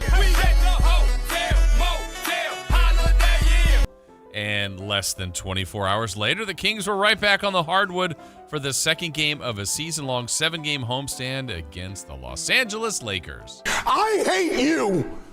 I hate the air that you breathe. You make me sick. Agree. These teams met after Christmas, in which the Lakers won with ease, but afterwards we learned of an altercation between Luka Doncic and Dennis Schroeder that earned the first-year King a 3-game suspension. What did the 5 fingers say to the face? What? Slap! With Schroeder out, Sabonis and Murray still sidelined, and a rested Lakers team, this was going to be a tough challenge for the Kings. I thought you came here looking for a challenge. Duh! A challenge I could do. Wait a minute. They got arrested? They were arrested. Oh, yeah. I thought you said an arrested Lakers team. I gotcha. Oh, and rested. Pause. Yeah. Back to you. Only one other time this season have the Kings won 2 games in a row, and that was quality wins against the Nuggets and the I said Mavericks, but that is going to be the Timberwolves back in late November. That's right. We won a game yesterday. And if we win one today, that's 2 in a row. We win one tomorrow, that's called a winning streak. Oh, Lou Brown. It has happened before. So let's see some hustle. Let's jack it up a little. Got a guy on the other line about some white walls. The Lakers got off to a quick start as LeBron James looked youthful and scored 8 early points, much to the delight of a large Laker crowd. You shut up! Shut up! Shut up! Stupid Laker fans. Luka matched James with 8, and the Lakers were up 19-10. Feeling good. 55 burgers, 55 fries, 55 tacos, 55 pies, 55 cokes, 100 tater tots, 100 pizzas, 100 tenders, 100 meatballs, 100 coffees, 55 wings, 55 shakes, 55 pancakes, 55 pasta, 55 peppers, and 155 taters. What I'm confused. What does that have to do with the Lakers being up 19-10 and Luka Doncic having a really good start, Chris? Or Jason? Chris can. Yeah, I don't understand. What's the connection there? Is Luka might have been tired from battling Schroeder, I think, and needed some food. And that was his order. Yeah, because he's a fatty. I just write the script. And by the way, we're not fat shaming. We're Luka shaming. Yeah. Let's be clear. Yeah, let's be clear. Back to you. The Kings turned the quarter around and took their first lead at 27-26. We're not that bad. Hobo. Spoiler alert. They would never trail again. What? Better not be fooling.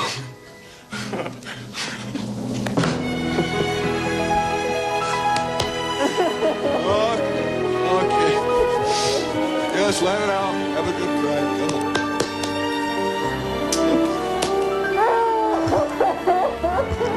Okay, that's enough. By the end of the first, the Kings' final 9 points of the quarter were scored by Zach LaVine, and Sacramento was up 32-28. Veen. Cat LaVine. In the second, a call by the referees went against the Kings, and head coach Doug Christie challenged it. He won, and DC is now 19-5 on challenges this season. What is significant is I felt the touch of God. God got involved. Back to you. The Kings built on their lead and didn't get a Malik Monk spark. Oh, they got a full-on turbo boost from him. Wow, power up. As he lit up his former team with 3 after 3 and scored 18 points in the second quarter. He's on fire! He was. The Kings' halftime lead was only 7, mainly because Luka was keeping LA in it with 26 game-high points. 55 burgers, 55 fries, 55 tacos, 55 pies, 55 cokes, 100 tater tots, 100 pizzas, 100 tenders, 100 meatballs, 100 coffees, 55 wings, 55 shakes, 55 pancakes, 55 pasta, 55 peppers, and 155 taters. Maybe that's why he came out sluggish in the second half. By the way, here's a quick update for you. I know you were asking me about it. 30 minutes available in the next game. You can only give it to one player. Do you give it to Keon or do you give it to Malik Monk? What do you think? Who's winning it by how much? 84 Malik, 16 Ellis. 79 Malik, 21 Ellis. I'll give you the win. Back to you. In the third quarter, the Kings' lead would grow, with most of the damage being done by veterans DeMar DeRozan. I'm glad D-Rose came home. Y'all didn't deserve him neither. And Russell Westbrook. What the hell? Russell Westbrook? On the second night of a back-to-back, the Kings were now up 20 against the rested Lakers. Just hook it to my veins!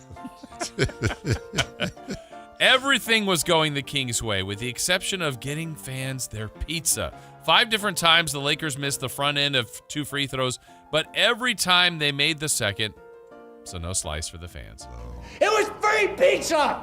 Free pizza! I was a good guy. I'm a good father. And you just me? That's from section 111. Just wanted some pizza, man. With 5 minutes to play and a 14-point lead, things were looking great for Sacramento until 4 straight empty possessions and a couple of hoops by the Lakers. Doug Christie was forced to use his final timeout. Luka now has 40, and the Lakers have cut the gap to just 8 points. 55 burgers, 55 fries, 55 tacos, 55 pies, 55 cokes, 100 tater tots, 100 pizzas, 100 tenders, 100 meatballs, 100 coffees, 55 wings, 55 shakes, 55 pancakes, 55 pasta, 55 peppers, and 155 taters. Well, that's quite the order. Out of the timeout, you got a DeMar DeRozan midi. Crank up the mids. Another Malik Monk 3. I'm a pizza guy. Yes. Then a Precious Achua 3. What are you, celebrating or sneezing? And that's a wrap. The Kings snapped their 6-game slide against the Lakers, and for just the second time this season, they win 2 in a row. This is the greatest night in the history of my life. Oh, but let's not forget 2 late threes by Bronny thrilled the Lakers crowd while chants of "Light the Beam" filled the arena. And you got to give the people what they want. And you know what? That Lakers beam hits differently, doesn't it? The Kings get a season-high 26 from Malik Monk. You truly are the King of Kings. They were fractions of a percentage point off the NBA's best three-point shooting night of any team this season. Wow. So this team is perfect. Yeah. And now the homestand continues Wednesday night against the New York Knicks when old friend Mike Brown makes his return. I don't think about you at all. Wow. Yeah, not at all. Well done. Yeah, very well done. By the way, Mike Brown, standing ovation? He should. I think he'll get one. Second winningest coach or best percentage, right? Yeah. Behind Adam. Yeah, I think he gets one. And one, I think was very likable and was very nice, still complimentary to the city. I don't like it. He screwed us. He left us for another team. He did? sold out. He sold out the franchise. Oh, I remember it differently. Yeah, sold us out. We'll take a break. When we come back, let's get into that Kings-Lakers post-game reaction.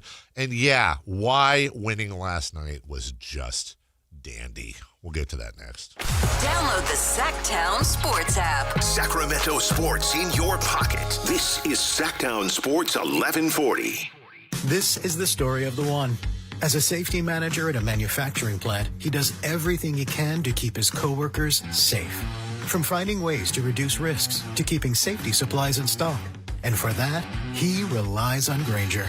Grainger offers a broad range of quality products and next-day delivery, so he can always play it safe. Call 1-800-GRAINGER, click Grainger.com, or just stop by. Grainger, for the ones who get it done.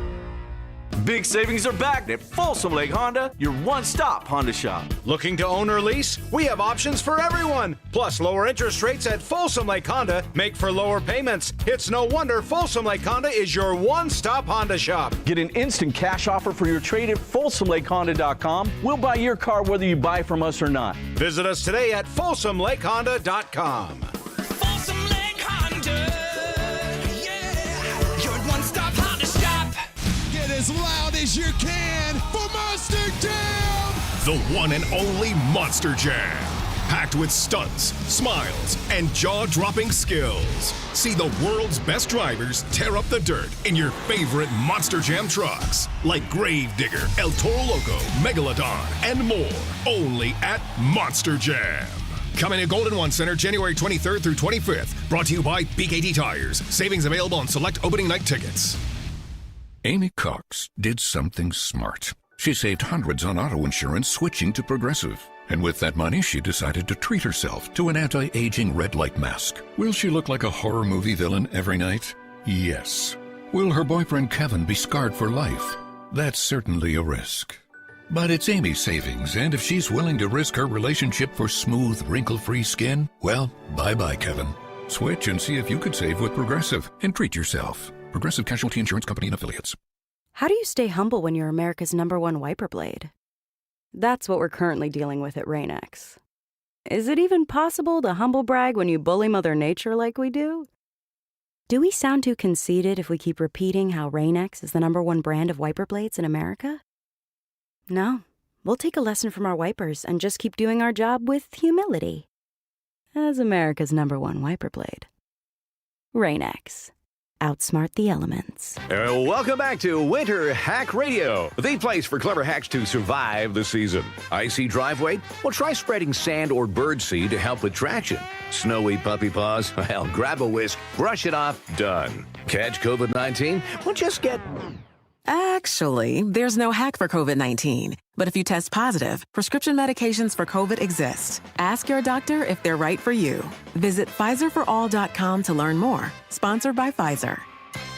When winter weather hits and the power goes out, will your family still have heat, light, and communication? The Grid Doctor 3300 solar generator from My Patriot Supply gives you serious off-grid power. It'll run heaters, refrigerators, medical devices, and more without gas or noise. Right now, you can double your power for free with a free expansion battery when you order the Grid Doctor 3300. Go to MyPatriotSupply.com and get your Grid Doctor 3300 today.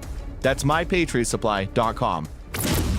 KHD1 Sacramento, KYMX HD3 Sacramento. From the Power Business Technology Toshiba Studios. Sactown Sports 1140. The Carmichael Dave Show. He's on the microphone when he's not on the microphone. He's playing a song, and when he's not playing a song, he's on the microphone, and then boom! With Jason Ross. No, he didn't. Yes, he did. Call or text at 916-339-1140. It's the Carmichael Dave Show with Jason Ross on Sactown Sports. I was looking at our, we have new photos, new graphics for the new year for all the KHK hosts, including our new and moved around hosts. Hope you enjoyed, by the way, Matt and Kayla yesterday. By the numbers, it sure looks like you did. And that's a good thing. If you miss any of that, just go to YouTube, and all of our shows are both archived and cut up for your pleasure. Me, Maddie. Mm-hmm. I was looking at our picture, Jason, because it popped up on Twitter for promoting whatever. And I noticed a couple things about it. Number one, you have rosy little cheeks in this picture. Yeah.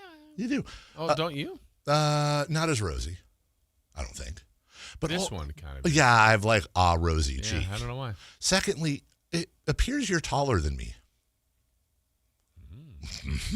Because I did not think it was that way in real life. What was that noise you made? I don't know, but I'm sure I'll hear it again. I didn't know you were taller than me. I don't think you're taller than me. Don't lie. The bald don't lie. Did you used to have to? Well, yeah, and that's the thing. You don't have the extra height. Yeah. The you helmet. Have some poof going on. I did have some poof. Was your? Did you ever have to? When you were a kid, did you get asked to do the stand back to back? Like that was always the thing. I had to stand back to back all the time. Did you have a wall or something in your house that was written on with heights? I think we just had marks. Marks? Yeah, I didn't say we probably should have done this person, this date, but it was just kind of pencil on the wall. We had I don't know what that's called, the piece of wood on the edge of the wall or whatever, the frame. Yeah. And my mom she'd take a little marker through the years. Dazzle it. David at 9, David at 12, Lindsay at 4, that kind of thing. We just left it up there when they sold the house. Yeah. It was part of the agreement. Like, don't erase this. Right, got to leave it. It's like Living Color used to say, you can tear a building down, but you can't erase the memories. Yeah. I think Mike Brown gets a standing O. Yeah. I do. I mean,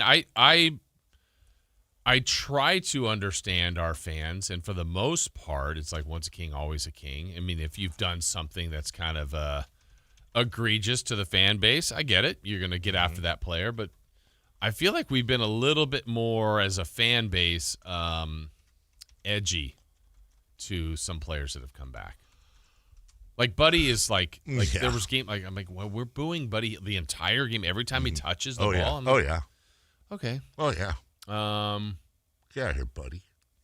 I can't remember. I know Fox got some love, but I also think there was like some smattering of disapproval. But it used to pretty much be like Spencer Hawes. Oh yeah, that one we got. Yeah. Like Jason Terry never officially, but like he kind of. Harrison Barnes got a good ovation. Mm-hmm. Yeah, I think Mike Brown's going to get. And I think, look, and I will say this. I want to say 75% of Mike's ovation will be out of love and deference to Mike. I also think 25% of it will be out of appreciation, and this year sucked so bad that they missed where it was. Like, I think if the Kings were on a 55-60 win pace right now, I think Mike would still get a nice ovation. I think it will be louder because the team's so bad right now. One of those grass is always greener type of things. Yeah, and it's a little bit different when it's a coach because, I mean, I'm trying to remember how Moak does the intros. Do the starting five and coached by, Mike Brown. Like, I don't know, will there be anything other than that? I don't know, because sometimes I don't know how they do it. It also, not to put pressure on him, but it also depends on what Scott Moak does. True, and he knows how to. Yeah, he's very good at that. To twist you a little bit to try to elevate that. But, like, I guess what I'm referring to is, if Fox came back, there was a video tribute. Yes. Highlights to show. I mean, would it be Mike Brown screaming at some funny clips? Or it's a little different with a coach. Turn the Jets on, the scream. Him holding the Coach of the Year trophy. I'd be all for a Mike Brown tribute. I don't think there will be. Oh, I dug around yesterday, by the way.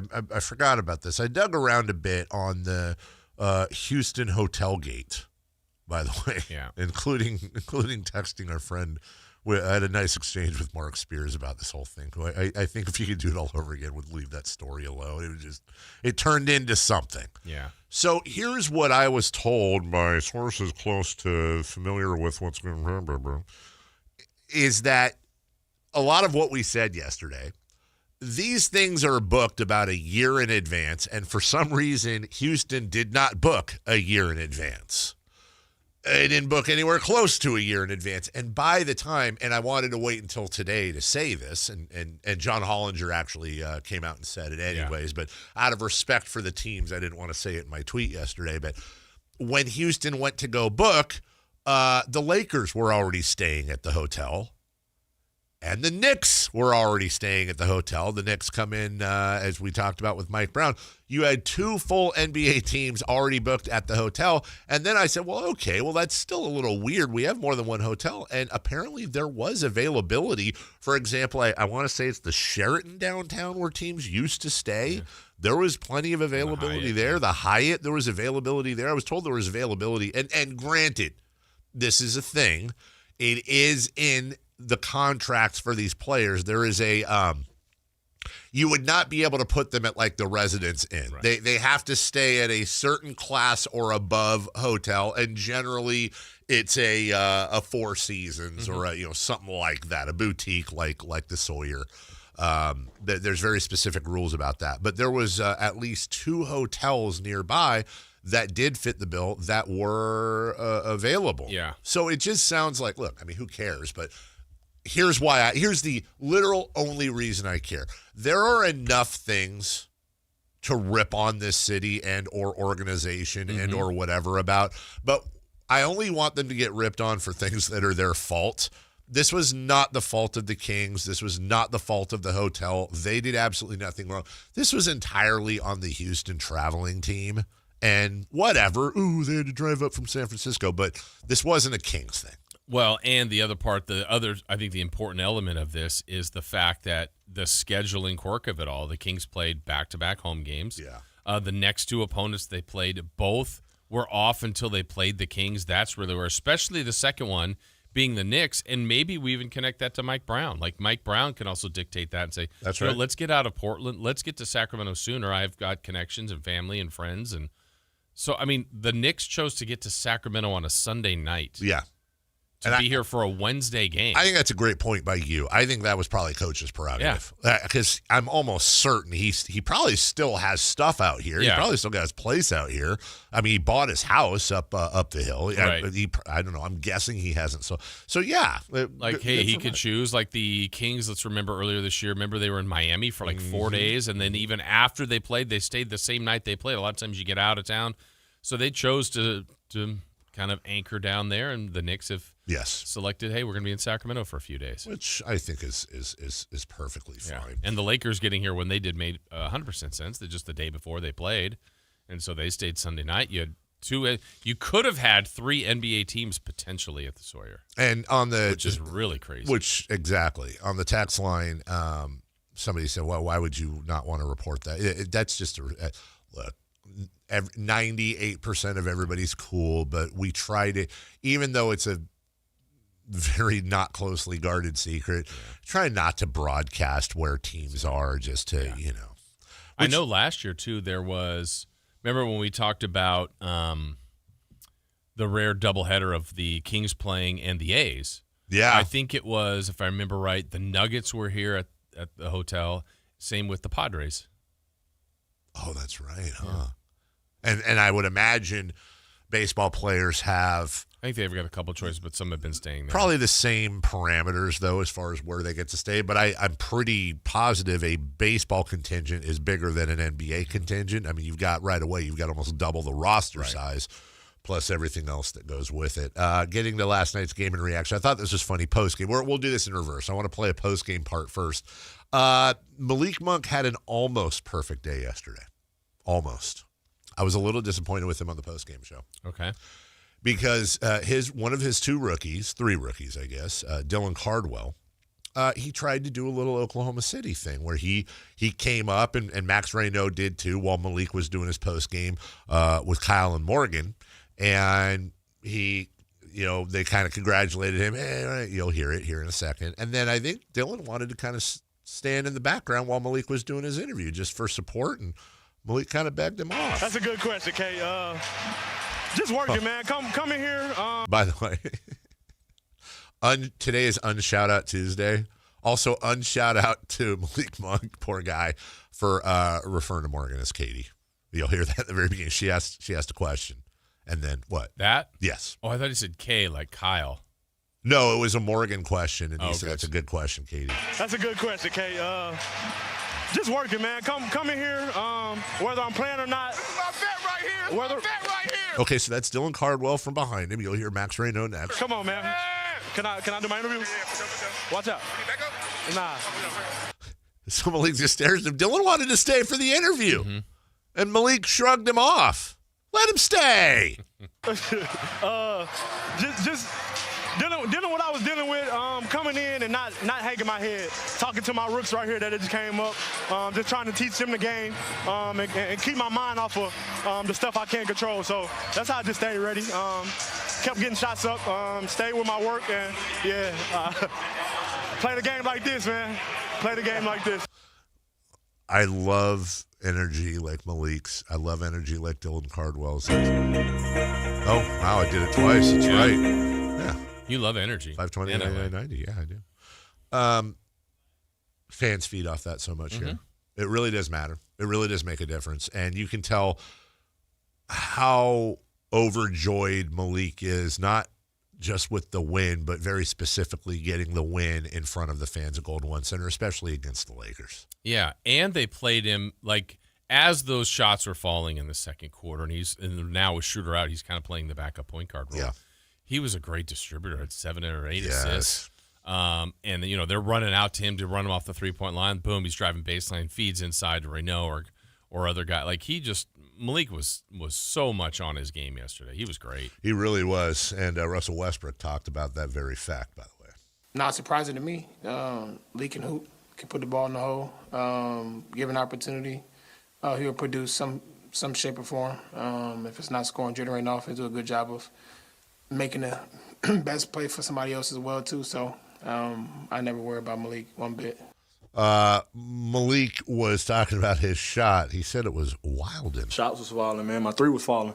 That's really about it. The three was falling, and I just stuck with it. So, yeah. I love Malik's answers. I love how unfiltered they are, and I love when he gets asked something like about his confidence. I ain't gonna lie. If I miss 10 shots, the rim still look big, bro. It's always big for me. I don't care if I 0 for 20 or 20 for 20, man. It's always wide open for me. I mean, but the whole team to shoot 10 less 3-pointers than the Lakers, but make 9 more. That's insane. I mean, they were playing 2 different games, and honestly, the Lakers got like 3 late 2 by Bronny, 1 by Vincent. Yes. Otherwise, it would have been. I mean, they were having a terrible shooting night from beyond the arc. Well, the Kings 17 of 26. They will not do that again this year. I would like to say they'll do that the rest of the year. I hope so. I think every single game. Also, I like to express some personal. Here was the dark cloud over last night's win. personally very disappointed. Why? Very, How? very disappointed in my fellow media members. They really let me down. And by the way, I think let the entire city of Sacramento down. And normally I'm a huge supporter even of our competing media. But in this case, friends tell the truth. Not only did I ask someone if they could ask LeBron James postgame, how does it feel to come back and play where it all started? I offered $100 cash, and I even tweeted. I said, just a reminder, I will Venmo you $100. I think I upped it to $150 at some point if you ask a question like this. I will even add to that. Mm-hmm. I sent your very tweet to our digital guys who were all at the game. Not one of them. And by the way, he just lost too. What a moment. What a moment to ask it. What's going to happen? You're not going to get booted. It's not like you're using profanity. The worst thing that's going to happen, he's like, yeah, I'm not here to talk about it. I've answered that 500 times, which he's done in the past. That's the whole point. All right, you still get $150. Doesn't matter. You're getting that's dinner for two at Carl's. Yeah. I should have went. You should. Somebody should have. The free cash. Chris, you could have done it as the Louisiana lawyer. Oh, Mr. James. What? You know who would have asked that question? Chester Q. Yeah. Chester Q 100% would have asked that. LeBron James, how does it feel to be back in the place where it all started? See? That back when we had real journalists and we trusted the media. True. Security, get your hands off me. What are you doing to me? And I've got a credential. And I know I can already hear some. I've got a hat with the press on top of it. Some of you might be saying. Some of you might be saying, and I understand, hey, Dave, you're a credentialed member of the media. Why didn't you go out and ask the question? Well, you can't pay yourself $150. Thank you. Thank you. I was trying to provide an opportunity for somebody else. Yeah, you were looking out for others. I tried. And actually, I think it made a lot of sense to ask it yesterday besides the offer from you. Yeah. I mean, we talked about the story late in the show about that he was going to be wearing the patch. You had it in right there. Hey, you're wearing the patch, LeBron. Was that the point to do it in the place where it started? And do you still feel a certain type of way coming back to Sacramento where it all began? Well, and I mean, to me, a little bit of the red flags go up. You're going, okay, the league has decided, or whoever, to put a patch up for LeBron for year 23. Yeah. Like, is this it? Is this it? Was this your last game in Sacramento? If it is, like, that's a bigger deal. It's a huge deal. Because what's the significance of the 23 patch if he plays next year? Why wouldn't you have a 24 patch? Would you have a 20? Is that a quiet was that the last time we acknowledgement seen him in this building? That this is it for him? Also, by the way, the head coach of the team you're playing was guarding you in your rookie year in this city. You had 9 different setups to where you could have asked. You might have gotten an answer out of him, to be honest, because of that patch insight. Yeah. And $150. I'm really disappointed in our digital guys. Do we know nobody did it? I don't. Nothing's been posted. Something would have. I'm very confident someone would. I would have heard from whoever did it. Somebody would have said, hey, they asked this. There is only one way and one way only that I would allow this and be fine with it, and that's if there was no LeBron James media availability, but I don't think that was the case. I'm sure there was. Would you have been mad if I did it? No. I would say thank you, Jason. Thank you for looking out. Thank you for asking. The post game, I'm like, hang on, I got to go. Yeah, I got to go downstairs. Someone in Sacramento media has a backbone. Thank you. Thank you. Thank you. Give it a shot. Let me quick story to some young media members here. I'm going to tell a quick story. When I first started, back in the day, pull up a chair, kids. When I first started, so cool that you put yours backwards to relate to us. Yeah, darn right I did. I put I put that, and you know what? I'm gonna turn the hat backwards again. Whoa! Yeah, let's go old school. I haven't worn a backwards hat in a while. This is a throwback. My job was covering the opposing locker room. Now, the great thing about that was I got to see a lot of other star players. A lot of them. I saw a ton of them. Too much sometimes. Rest in peace, Cliff Robinson. And in the process of that, one thing I learned is you just ask. By the way, speaking of LeBron James, I asked LeBron James, I think it was 11 or 12 years ago, maybe longer. What are you laughing at? You remember this? Yes. I asked LeBron James when he was first off. Did you ask LeBron or did you ask someone by LeBron? Oh, yeah. Thank you, Chris. It's a wonderful memory you have. That is exactly right. So I would often listen in the scrum, a scrum of media members around a player. And in LeBron's case, this is the old Arco, he would sit down and in the little baby locker room they had, and he would have a handler next to him. Other players didn't. LeBron had a handler.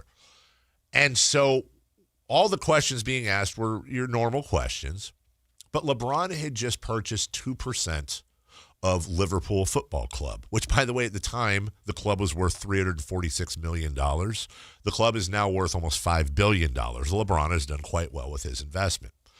I waited until the scrum was over, and I thought, you know what? These are the types of openings I look for. So I said to his handler, I said, hey, I didn't want to mess up the basketball interview, but he purchased 2% of Liverpool yesterday. I'd love to ask him a question about getting involved in English soccer, which I thought, A, polite to wait to the end of the scrum. B, he might actually get animated and give me a really good answer because it was a non-basketball question that was relevant. I asked the handler. Then the handler leans down and whispers to by the way, a sunglasses wearing LeBron James, whose feet were in a bucket of ice. And he whispered the question to LeBron James, and LeBron, without looking up, just did a quick head shake. And then the handler said to me, yeah, he's not taking any more questions. I got rejected. I got Mutombo'd. Rest in peace. I got Mutombo. But you know what? About 3 years earlier, I'm in the Lakers locker room post-game. Go ahead, Chris. Dave loves L.A. Dave loves it.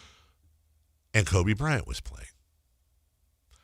And I got in there late. At this point, I was kind of going back and forth between both locker rooms. And apparently Kobe's media availability was done.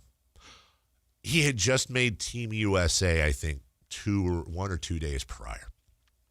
There was a door in the back of the locker rooms that you would go out when you were done, and it would lead to the kind of the bowels concourse where you would walk out to where the bus was or the team parking lot underground, and you would leave. So Kobe had the door half open, and I said, "Hey, Kobe, any chance you got a second for a question about Team USA? Congratulations." And he said, "Yeah, if you want to follow me to the bus." So I walked through the door with Kobe Bryant, and we walked around the entirety. He actually, I don't know if he did this on purpose, but he went the wrong way. We walked around the entirety of the tunnel. You know what I'm talking about, right? Downstairs at Old Arco.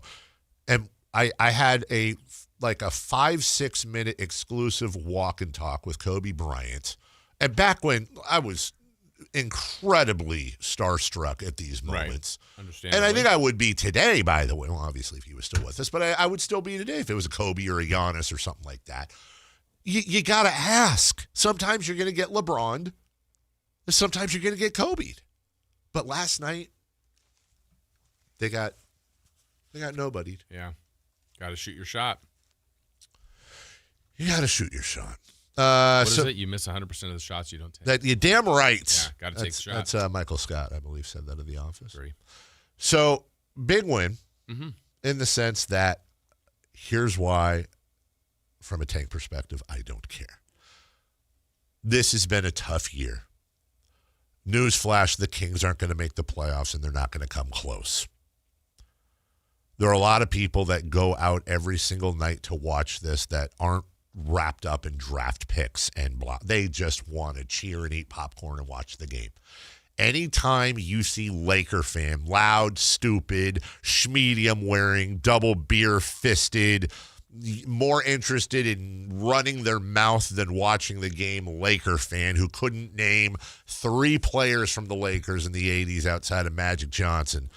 Anytime you see them leaving early while other fans are waving at them as they beckon them to L Street, that's worth it. I don't care about draft position. I don't care if it's in the moment. I don't care if it's micro thinking instead of macro thinking. I say screw the Lakers. And I think that's a greeting card. to the city of Sacramento. So I say congratulations, Sacramento Kings fans. Yeah. And then you try to understand, in the pockets of the season that the Kings have done anything of those. Only other time they won 2 in a row, beating Denver and Minnesota, great wins. Beating Houston and the Lakers, great wins. I mean, they've had an impact on some of these teams in the Western Conference here to beat Houston twice. And you just wonder, man, why have they been able to put this together consistently? And that's been their problem the whole year. I was just wondering that. Yeah. Why aren't they able to put this together consistently? Great question. Well, you know what? Matt and Kayla will have that answer coming up at 10 a.m. They know. According to this texter, good morning, brothers. Did you happen to catch crosstalk yesterday between the new guys and the drive guys? They totally disrespected Allen. Please rip them a new one today during your crosstalk. How dare them? Allen handled it very well and professionally. Ooh, I did not see it. I didn't know this either. Maybe we have beef in the shows. Is there beefing? We'll research during the break. We'll come back. Fort Head territory next. The San Francisco 49ers play on Sactown Sports 1140. Touchdown 49ers! Every game on your number one sports station. Don't miss the action on your local sports leader. Sactown Sports 1140. Never have I ever called my sister from the finish line of my first marathon. Hello? You won't believe where I am. Are you running? Mile 26.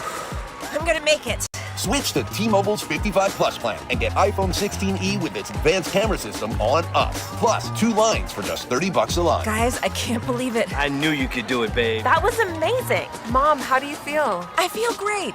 I can't feel my feet. Let's take a picture. And then you may carry me to the car. Share every stride, every mile, every memory on America's best network. Switch to T-Mobile's 55 Plus plan and get iPhone 16e on us and 2 lines for just $30 a line. With 24 monthly bill credits and 2 eligible port-ins on Essentials 55 Plus for well-qualified customers with AutoPay plus taxes, fees, and $35 device connection charge. Credits end and balance due if you pay off early or cancel. Contact us. Finance agreement 128 gigabytes, $599.99 required. Best mobile network in the U.S. based on analysis by Ookla of Speed Test Intelligence data 1H 2025. Visit T-Mobile.com.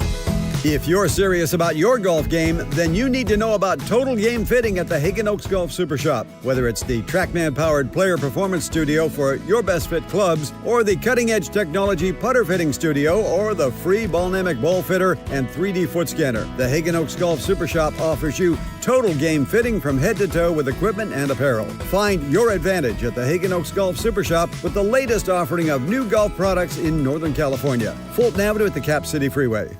Hi, this is Greg Papa. Disasters hit every day. If your home, business, or building has suffered from any disaster, SunPoint Public Adjusters can help. SunPoint prepares, presents, and negotiates your claim with the insurance company, working only for you, making sure you get everything you're entitled to and letting your focus be on what's most important, your family or your business. Call SunPoint today at 888-247-7865 or contact us at sunpoint.us. SunPoint Public Adjusters, the gold standard in public adjusting. License number 2N14884. Celebrate the new year in style with a new Honda from Stockton Honda. Whether you're shopping new or pre-owned, Stockton Honda has the selection and savings. With new Hondas in stock and ready to go, now is the time to save on your favorite Honda in person or online. CR-V, HR-V, Pilot, Accord, Civic, and Ridgeline. It's a new year with endless possibilities. Get the deals that make it easy to say yes. Upgrade and save today at Stockton Honda. Anytime, anywhere, it's all here. StocktonHonda.com. Guys, if your energy is low, your strength isn't what it used to be, or your drive feels off, it's not just getting older. For many men, it's low testosterone. At Revive Men's Health Sacramento, you can start with a free T-check, exam, and consultation so you get real answers about your testosterone levels and overall health. And this month only, qualified patients may receive 25% off testosterone replacement therapy. This isn't guesswork or one-size-fits-all treatment. Revive specializes in personalized, closely monitored testosterone care designed to help men feel stronger, sharper, and more like themselves again. With over 120,000 patients treated since 2011, Revive Men's Health is trusted for results, not hype. If you've been putting this off, now is the time to act. Claim your free T-check and consultation and see if you qualify for 25% off TRT. This month only. Call 916-619-3000. That's 916-619-3000. Or visit ReviveMen'sHealth.com. Terms apply, must medically qualify. Country in the Park is back. May 8th and 9th at Cal Expo. Miranda Lambert, John Party, Chris Alex Young, Turnpike Troubadours, Dylan Scott, and more. Line dancing live DJs, Mechanical Bulls, huge festival area, and food trucks. Tickets start at only $68. Country in the Park, May 8th and 9th at Cal Expo with Michelob Ultra and Raising Cane's Chicken Fingers. More info at CITVFest.com.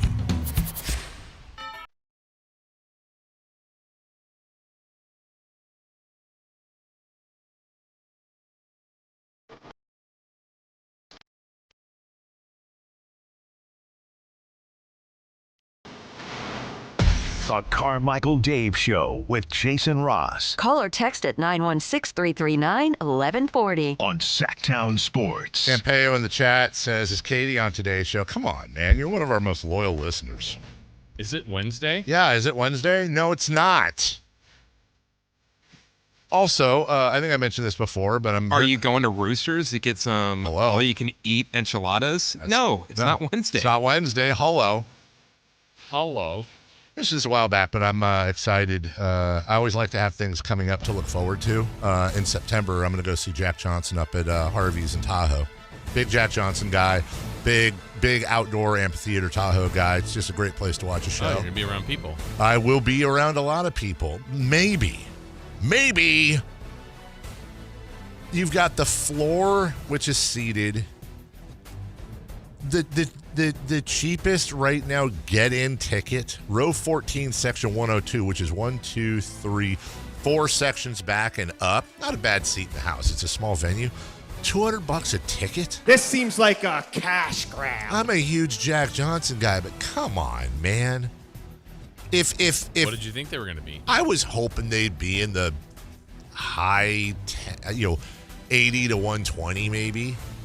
$200? Cash grab. What a wiener.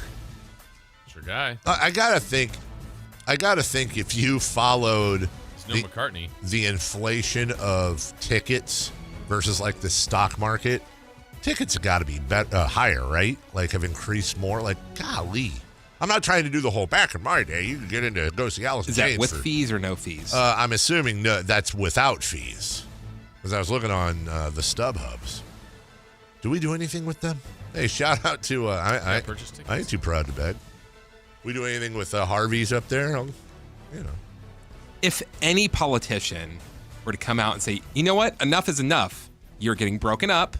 You are going to be selling tickets at a reasonable price. Who's voting no to that? You will win by a landslide. I've told you about that before. I think I mentioned it in the last few months when they contacted me to get behind the thing, which was a strongly worded statement and request to bring things down. I'm like, no, draft the legislation. And I was told that's almost a guaranteed you're out of office. It's one of the very few places Chris and I agree on. Gross. Just stupid. 4 down territory, question 1.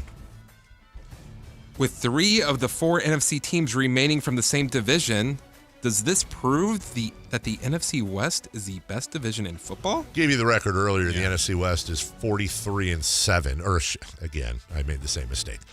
The Seahawks, Niners, and Rams are 43-7 against the rest of the league. They were already the best division in the sport. Yeah, it's not even close. It's not even. They're one of the best divisions in the history of the sport. Now, that being said, you can be the best division all you want, but somebody else might win the championship. Now, I think Bears could come out of the NFC. Yeah, exactly. I want to say the Seahawks and Rams are the top 2 favorites right now. I could have adjusted. I know the Niners, out of all the teams remaining, the Niners actually have the lowest odds of winning the Super Bowl out of everybody. So there's that. But yeah, abso-freaking-lutely, Jason Ross. Did the Niners' odds, I mean, it sounds silly, but did they go up or down by winning? I mean, obviously, if they lost, they were out, but they beat a pretty good team on the road, and now I think people are assuming it would even be less of a chance with Kittle out. But I'm telling you, I don't think that's going to impact their chance of winning as important as Kittle is. They may not win anyway. No. It's not because of Kittle. Well, they're forgetting they got too much good stuff. They got Tungus. Yes. Let's go. Time for Jake. Time for you to shine. Shine down. Shine down. Great band. Okay, band. Fine band. Good song. Also, is it true what I saw? You know this, Chris. Is it true? I showed this to Jason earlier. Is it true that sometime in the 80s, Ricky Gervais had an alternative rock hit? That is actually that because it looked like him, and they said it was Ricky Gervais. It looks like Flock of Seagulls type of group. Yes. I had no idea Ricky Gervais was in a singer in a band once. How about that? That was like when I saw the picture of Dr. Dre in that band before NWA. Oh, I forget. Worldwide. Something Wrecking Crew. Yeah. Worldwide Wrecking Crew? I was like, oh. Didn't see Came that. in like a wrecking crew. He came in like a wrecking crew. Question 2.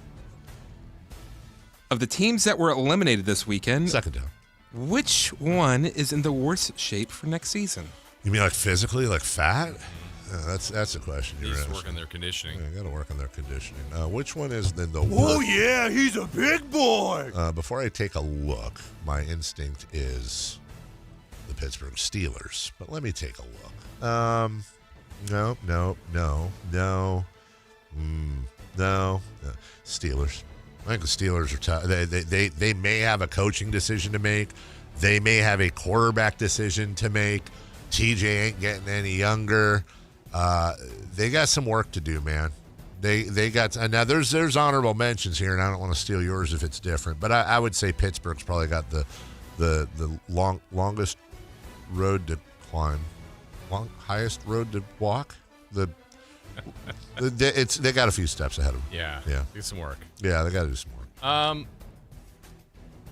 I guess if it's not Pittsburgh, I think the other candidate I would think would be maybe the Panthers. Are they totally sold on Young as QB? You think that's definitely their quarterback?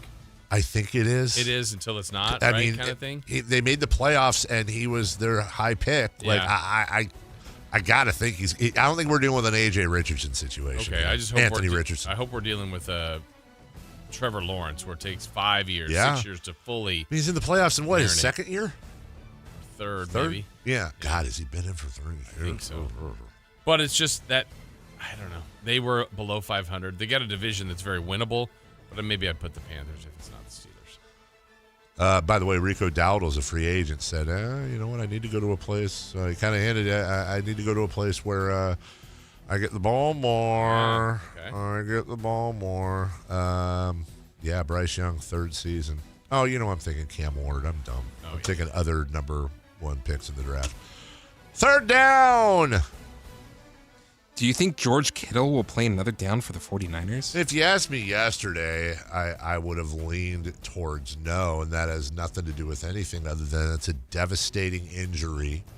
And George Kittle, he ain't young. He ain't old, but he'll turn 33 October 9th, which means I wouldn't say – look, could he come back late next year? Maybe.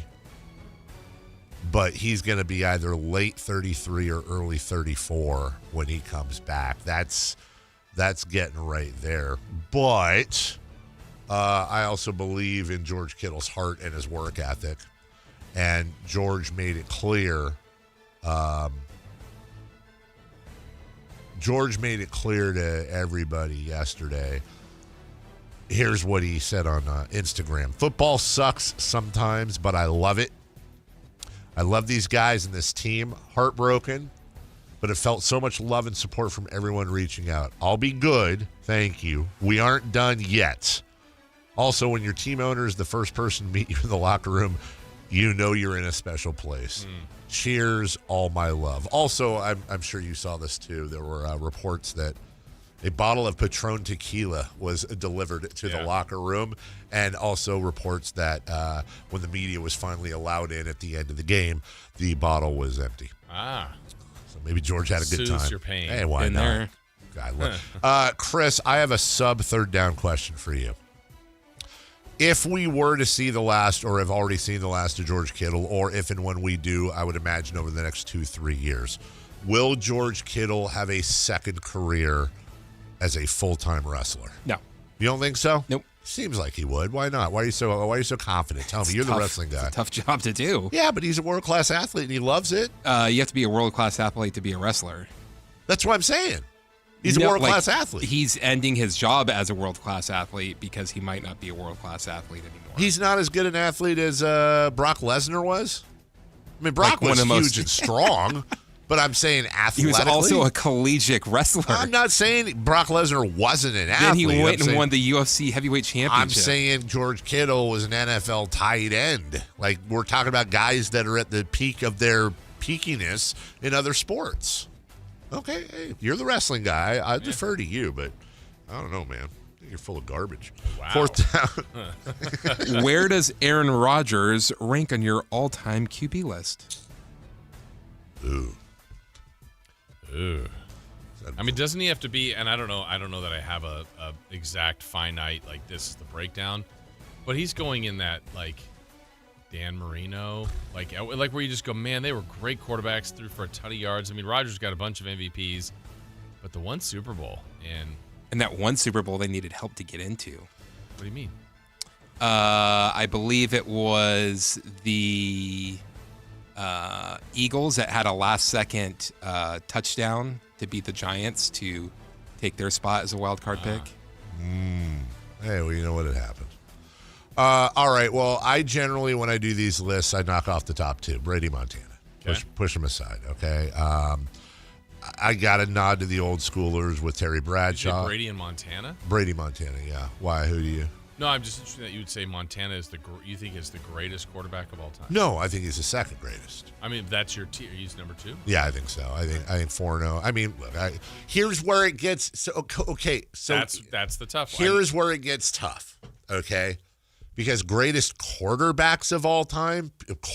If you want to ask the question in the sense of okay, so if I put Tom Brady on all of Aaron Rodgers' teams and Aaron Rodgers on all of Tom Brady's teams, like that type of thing, well, then I think the greatest quarterbacks of all time is some mishmash of Marino, Elway, Manning, Rodgers. I think those are the 4 greatest pure quarterbacks of all time. I don't think Joe Montana's in the top 10 if we're talking about stuff. I think you put there's intangibles, there's winning rings, and no, I'm a Joe Montana guy.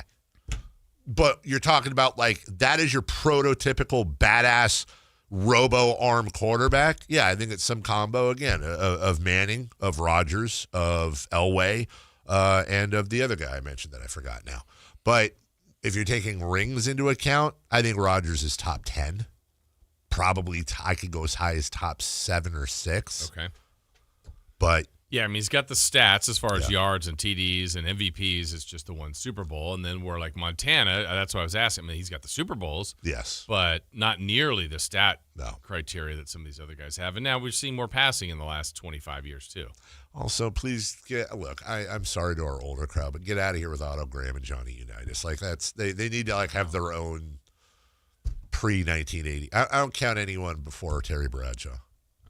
And even Terry's a stretch. He won a bunch of Super Bowls. He did, won 4.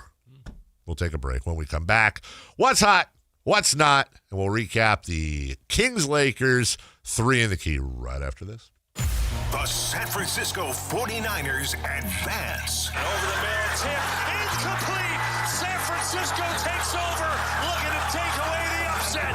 The Seahawks are next. He's got it, and 20 more. Touchdown, Seattle. Listen to the San Francisco 49ers playoff run on Sactown Sports 1140. Jason Ross here to tell you about Gonzalez Law. Jonathan Gonzalez, he's a lawyer right here in downtown Sacramento. I've had the pleasure of meeting him multiple times. I've had a couple lunches with him. I had a golf outing with him. And then, also the rest of you out there really would like to know him for what he is known for, his craft. And he is an amazing lawyer, has helped many people, can help you. Maybe you got questions, concerns. Hey, where do I go from here? Here's who you call. Jonathan Gonzalez, Gonzalez Law, 916-304-9187, or go to saclegaldefense.com. He can help you with a lot of things, whether it's a wrongful termination case, maybe you've been involved in an auto accident, sexual harassment case. Certainly, if you're looking to get something removed from your record, they can do that. He can help you with that. It's called an expungement, get some of your rights back, and get some of those goals that you're trying to track down. But the fact that he's local, he's here, he's helped a lot of people, and could help you as one of us from Sacramento. So, again, Jonathan Gonzalez, Gonzalez Law, saclegaldefense.com, 916-304-9187. How do you stay humble when you're America's #1 wiper blade? That's what we're currently dealing with at Rain-X. Is it even possible to humble brag when you bully Mother Nature like we do? Do we sound too conceited if we keep repeating how Rain-X is the #1 brand of wiper blades in America? No, we'll take a lesson from our wipers and just keep doing our job with humility. As America's #1 wiper blade. Rain-X. Outsmart the elements. Wesley Financial Group is not a law firm. I'm Chuck McDowell, founder of Wesley Financial Group. Did you buy a timeshare because they told you it was a great investment? That's a lie. Most timeshares can be bought online for $1. To find out what your timeshare is worth and to cancel it, call us today and we'll send you our timeshare exit kit free with all your options for cancellation. Call Wesley for your free exit info guide. 800-897-4400. That's 800-897-4400. It's game day. Are your moderate to severe Crohn's disease or ulcerative colitis symptoms keeping you from the action? Skyrizi, risankizumab Riza, could help you get back to the game. Skyrizi is proven to help people feel significant symptom relief, achieve remission, and visibly improve damage of the intestinal lining. Skyrizi is a prescription injection medicine for adults. Don't use if allergic to Skyrizi. Serious allergic reactions, increased infections, or lower ability to fight them may occur. Before treatment, get checked for infections and tuberculosis. Tell your doctor about any flu-like symptoms or vaccines. Liver problems leading to hospitalization may occur when treated for Crohn's or ulcerative colitis. Control is everything to me. Ask your doctor about Skyrizi, the #1 prescribed biologic in Crohn's and ulcerative colitis combined. Learn more at skyrizi.com or 1-866-SKYRIZI. What's hot? Yeah, hot. Real hot. And what's not? It's not good. Brought to you by American Energy Heating and Air, Sacramento's complete heating and cooling company, and second opinion partner.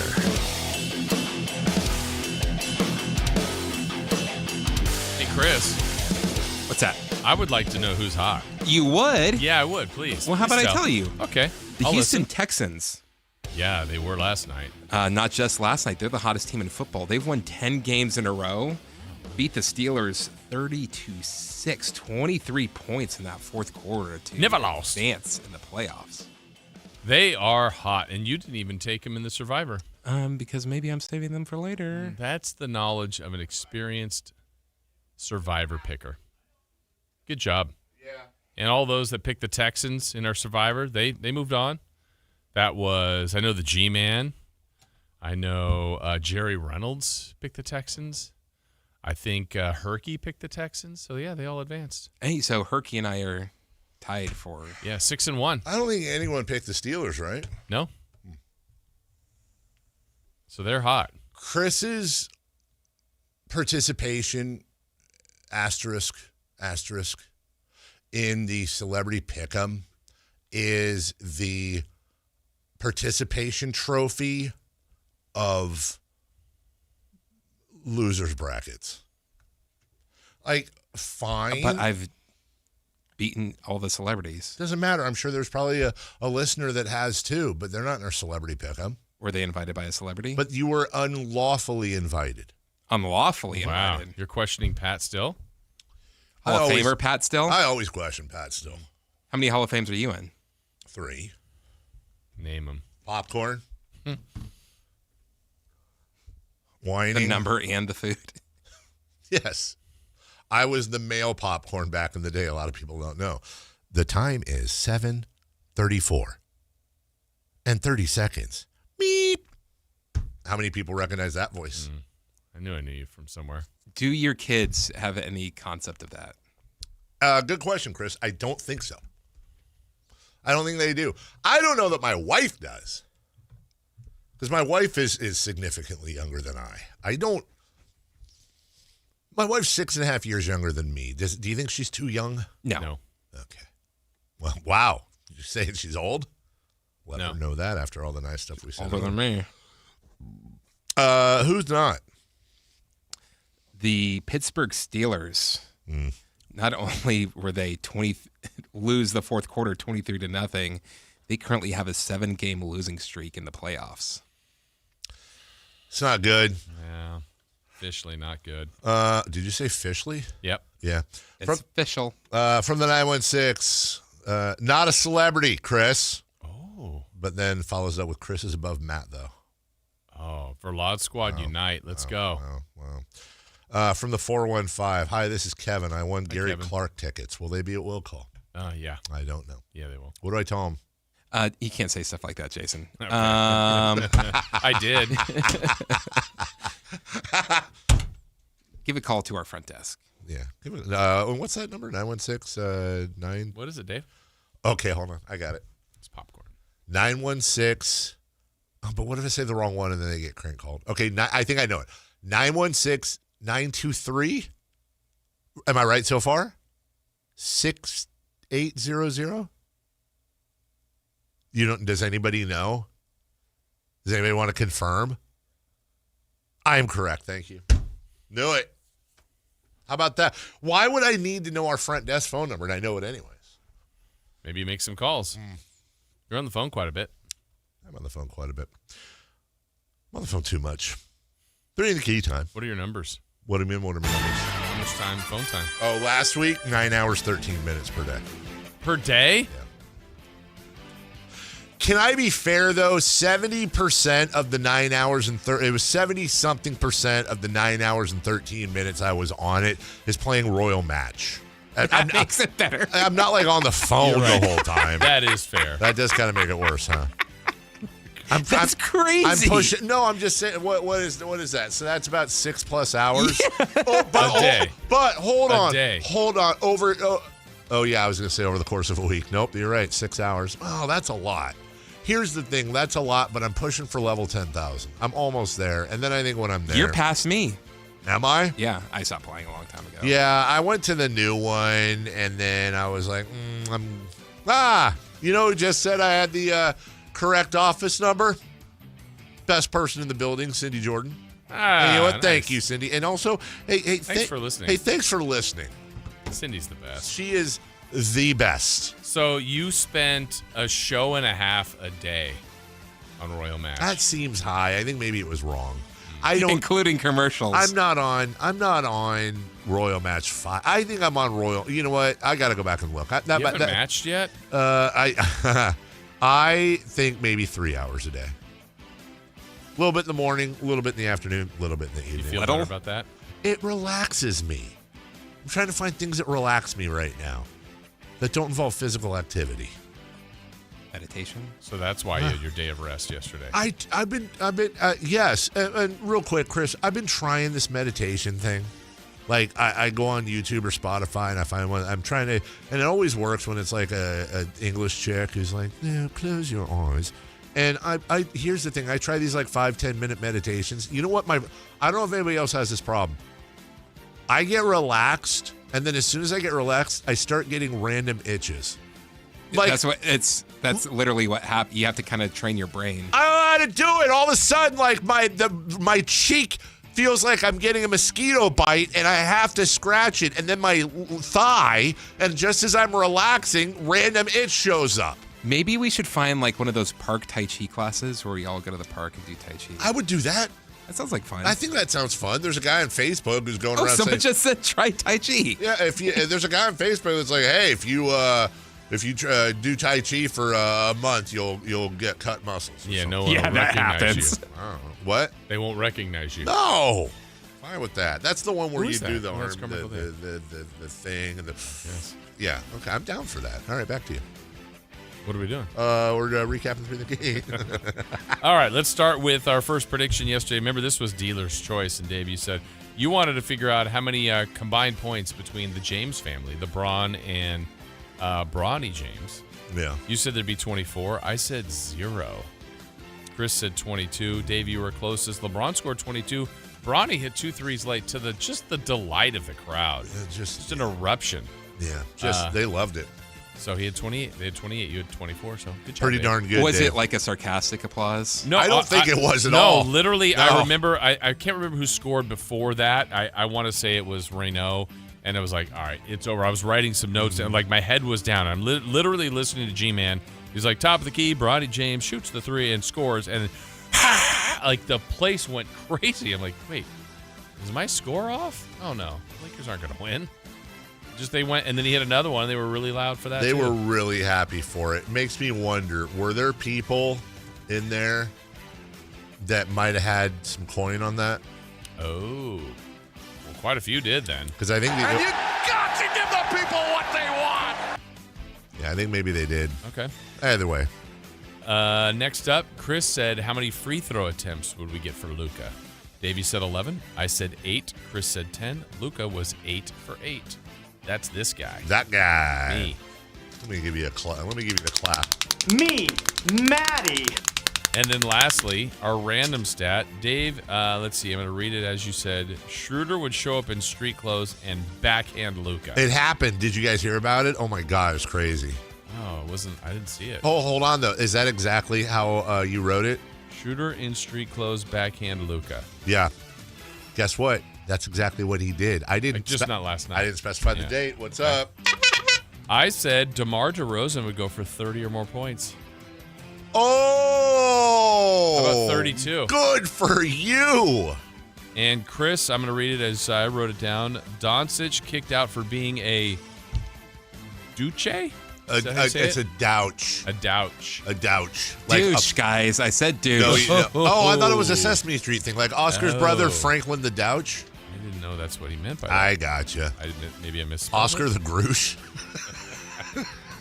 Gruche. What a Groosh bag. Oscar's in a garbage can. Gruche's in a bag. And Luca's at the buffet. We'll take a break. 55 burgers, 55 shakes. Top of the hour.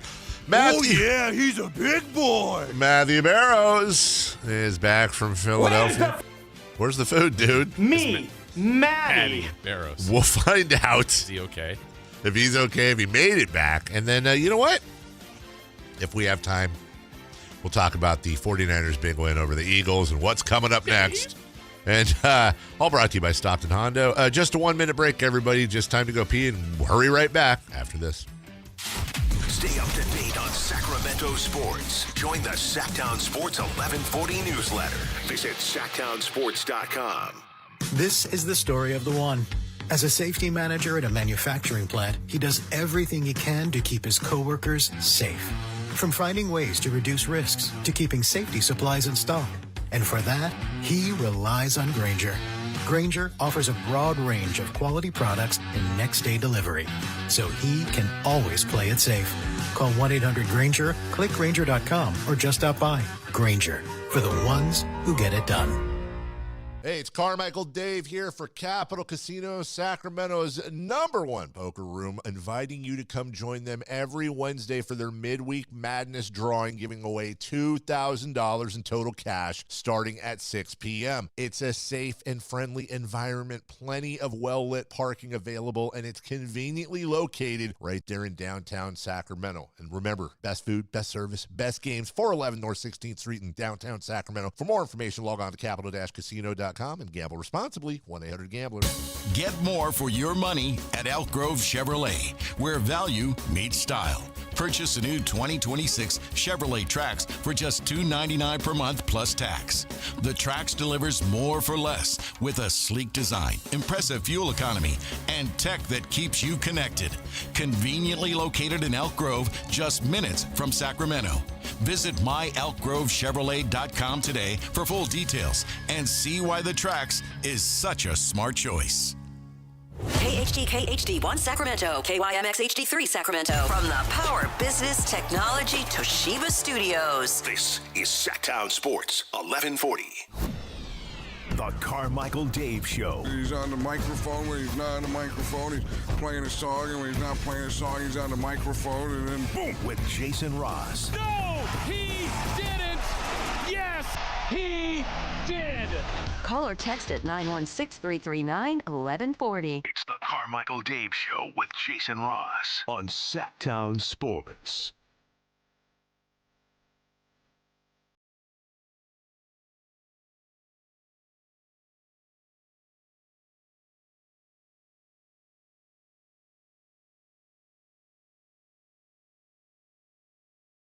So the worry of every sports host or host in general is if your mic's on like an open mic and you say something bad, but we have a little talk back button, right?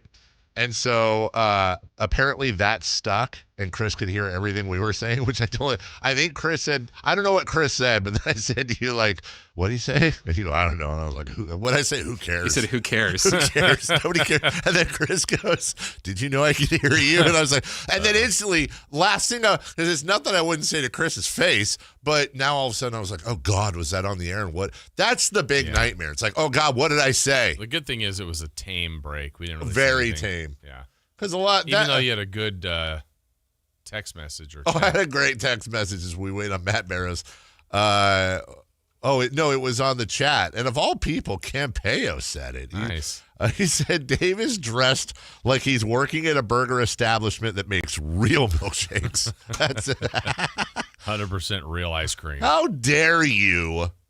How dare you be funny? Make fun of throwback Huddersfield Town jersey. Jeez, big match today. Yeah. Joining us right now, first and foremost, before he even says a word, we're just happy he's here. Yeah. From The Athletic, he's made it back from Philadelphia in one piece. The one and only Matthew Barrows, author of the best-selling Muddy the Water book. How are you, Matt? I'm good. I feel like it was a win for the 49ers and a win for me, too, because I wasn't snatched out of the press box. Okay. I made it home in one piece. Nobody kind of glared at me, pointed at me, gave me the middle finger during the game. To be honest with you, I was a little disappointed in the Eagles fans. I was like, there was definitely some banging on the glass and pointing and in-your-face stuff. Of course there was. But tame. It was not nearly as intense as it was in 2022 and 2023 there. And I kind of think it was because, obviously the game didn't, the Eagles never really took control. But I got the sense that the Eagles fans just weren't as confident, as cocksure as they have been in previous years. And we saw that manifest itself on the field. I mean, this is disappointing, Dave. I was expecting this amazing story. The Niners with the gutty win, but it cost them Matt Barrows, or something happened, Matt. Like nothing? They were tame? Knocking on the window was it? As bad as it got. And I'm like, that's all you got? Come on, guys. Wow. Let's fill it. All right. I got all pumped up for it. I was like ready. I was ready to throw. Yeah. I was ready to take videos. I mean, at one point I was trying to antagonize them. And they didn't bite. They backed down. Wow. They backed down. I don't blame them. I mean, listen, do you think maybe the difference between last time and this time is that you're now, in addition to all the accolades, a world-renowned best-selling author, and maybe they just had a little more respect for you, Matt? Yeah, well, they didn't want to become the focus of the next novel. Yeah. They didn't want the next novel set in Philly and things happen. Yeah. Bada boom, bada bing. Yeah. Well, before we got to get to the game itself, I just have one more very important Philadelphia experience question. Anything new or exciting in the media room food department? The media room food was a disappointment. Wow. Luckily, the game was late enough where I went to Reading Market. You know where Reading Market is? Know exactly downtown? where it is. It's about 700 little stalls and anything you could. We ended up when we went there. It was a year ago, February. I took the family out there, Matt, and I think we had I want to say we had we went to a Russian food place. We got the sandwich with the broccoli rabe and beef on it. I forget what that's called. Oh yeah, that's the best. Yep. Cheesesteak sandwich that you can get. 100%. The broccoli rabe, it has the little bite in the middle of it. Yep. It's so good. What'd you get? So good. I did some Korean, how the Korean food has the doughy thing with the meat. Oh, in the the middle. buns.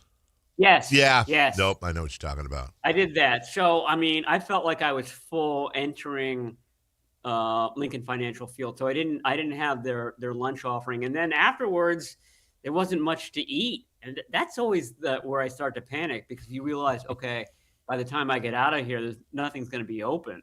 So I've got to eat something. And all I was able to eat were some tater tots. Ugh. Wow. That's what I was writing on, is cold tater tots. Lukewarm. Yeah, probably. they were lukewarm tater tots. Just rubbery and lame. Just late night carbing. Yeah. Ugh. But exactly. Makes you craft the perfect article to describe the game. Damn right. You said craft, right? Yes. Yeah. Yes. Okay. Careful wording. When we talked last week, Matt, when we talked to both you and then Greg Papa last Friday, I was not able to, even as a diehard lover of this team. It was very tough for me to see what they did, or more importantly, did not do against Seattle, and go, well, okay, now they're going to go into the defending champions in hostile territory and do the same thing. My expectations were so low. I was ready for the season to end, and my God, what a phenomenal win.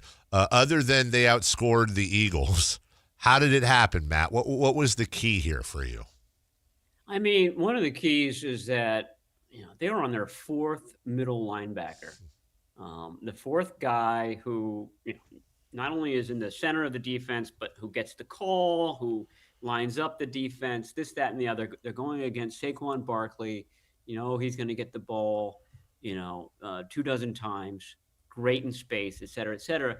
And it wasn't like a fill-in role for Eric Kendrick. He took over that role. He was, dare I say, an improvement over everyone who's been playing that position since Fred Warner got hurt. That never happens that late in the season. So I think it started there with the defense. I do think that Philadelphia's offense, God bless it. That's why there was such lack of confidence among the patrons there, is that they'd seen exactly that throughout the year. Just unable to get into a real rhythm, unable to take advantage of, the 49ers' 2 interceptions.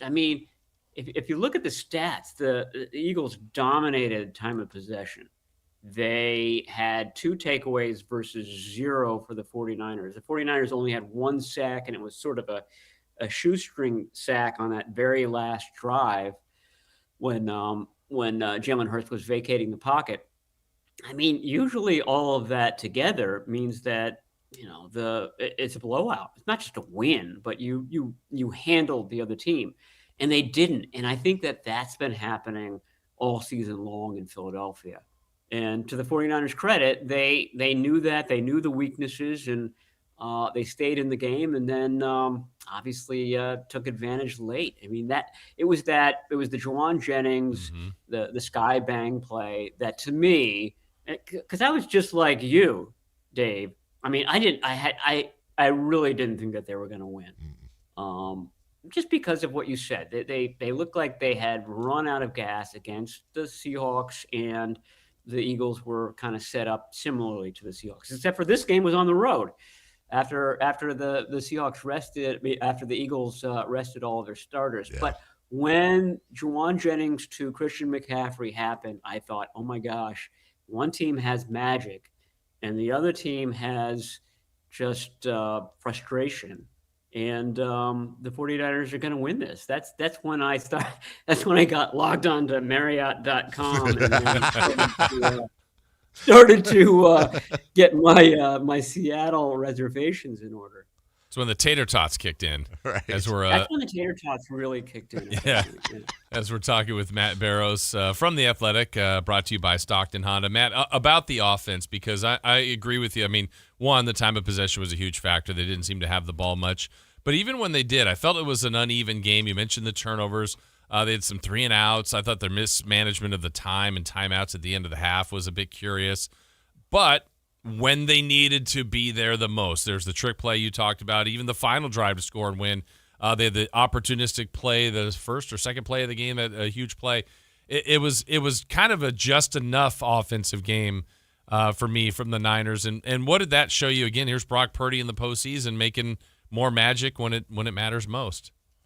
Yeah, for sure. And, minus George Kittle in the second half. I thought that two guys really stepped up in the game. That was Kyle Juszczyk, who was targeted 4 times since or after Kittle left, and he caught all 4 passes, including that big catch and run where he just kind of plastered the Eagles safety at the end of that. I mean, that's just part of the momentum, and, it's one team taking it to the other. And then Demarcus Robinson, who back in the spring and summer, he was the one wide receiver who didn't miss any practices. Every other wide receiver was in and out or gone. Ayuk gone. Pearsall injured for a time. Juwan Jennings injured / holding out. Watkins, the rookie, he had the high ankle sprain in the preseason. Jacob Cowing, second-year player, hamstring strain, very first day of training camp. We haven't seen him since on the active roster. But Robinson was there day in and day out, and he caught a lot of passes. And he caught them both from Mac Jones and from Brock Purdy, and really kind of developed a rapport. And so you thought, you know what? He's going to have a really good season. He's going to be a solid player in this offense. And he wasn't. I think 44 yards had been his previous high this year. and he got 20 more than that on one play on the very first drive. So he had the game of the year for him, probably the game of his career. So he stepped up, which is a big deal because, he does provide some Ricky Pearsall / Brandon Ayuk, type of play where he has some wiggle to him. He can get open deep. He's a good complement for Juwan Jennings. So if no Pearsall in Seattle, and that's a possibility, that's Demarcus Robinson is gonna be a big factor. Yeah, 111 of his 276 yards this year came in this last game as Matt Barrows joins us. Matt, there is no replacing George Kittle, full stop. And obviously any Niner fan, and I think football fan, first off, hate injuries. And secondly, George Kittle is just, how do you not love George Kittle? So that being said, I do want to ask about Jake Tongas and Luke Farrell, the backups, if you will. I was crunching some numbers. In 11 games this year, George Kittle had 57 catches, 628 yards, and 7 touchdowns. And then in mop-up work, of which they got a couple of starts, the combination of those two backups, 45 catches, 372 yards, and a matching 7 TDs. Now, we don't do per 36 in the NFL like we do in the NBA, but I got to think snap for snap, those numbers are incredibly close. And if Brock Purdy is going to get some flack, if you will, for being a system quarterback, is there such thing as a system tight end? And is this something that we can maybe expect more out of those guys this weekend? Yeah, for sure. I mean, just go back to week 6 and 7. Week 6 was at Tampa. That's when Fred Warner gets hurt and the 49ers defense doesn't play very well, and they lose that game. Week 7, Bijan Robinson's coming in with the Atlanta Falcons. Bad matchup for the 49ers without Fred Warner. But, Fred Warner, the effect is twofold. You don't have Fred Warner, but Fred Warner's presence is still very much felt, and you wanna, if you're his backup, you wanna play really well for Fred Warner, and they did in that game. I think they held Bijan Robinson to like 44 yards rushing. I imagine there'll be the same sort of emotional echo among the tight ends in this game as well, and Jake Tongas is a really good, really talented receiver. He's got great hands. Remember, which game was it? The one where they didn't even bother to kind of challenge the touchdown on the side of the end zone because it just seemed like there's no way he could have gotten gotten 2 feet in. He's a very good receiver. I think he's going to step up. I think the area in which you really miss George Kittle is the blocking part. And this team really struggled to run the ball early in the season. I think that had a lot to do with the fact that Kittle was out with that hamstring strain then. So, I mean, I've been writing about this. The last 2 things that I wrote is that it's sort of this team is now back to the team it was in the first 8 games, where they have trouble running the ball. They're missing all sorts of weapons, but they can throw it, and they can throw it to Christian McCaffrey. And I think that's going to be a big deal in the Seahawks game. Yeah, want to advance that and talk about that, Matt, because this is part 3. They beat him once, lost once. The most recent one just a couple weeks ago. We knew what that game meant to both sides. It was surprisingly close on the scoreboard, though it never felt like the Niners were really going to have their chances to win that game. So what does Kyle learn from that matchup 2 weeks ago that really bottled up their offense and gave them so much trouble that they can try to fix this week?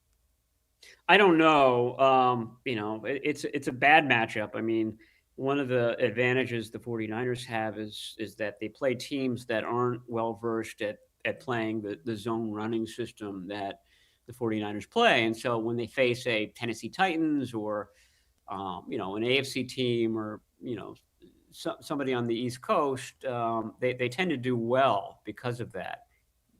Like I said, those defenses are just not used to playing the 49ers style of offense.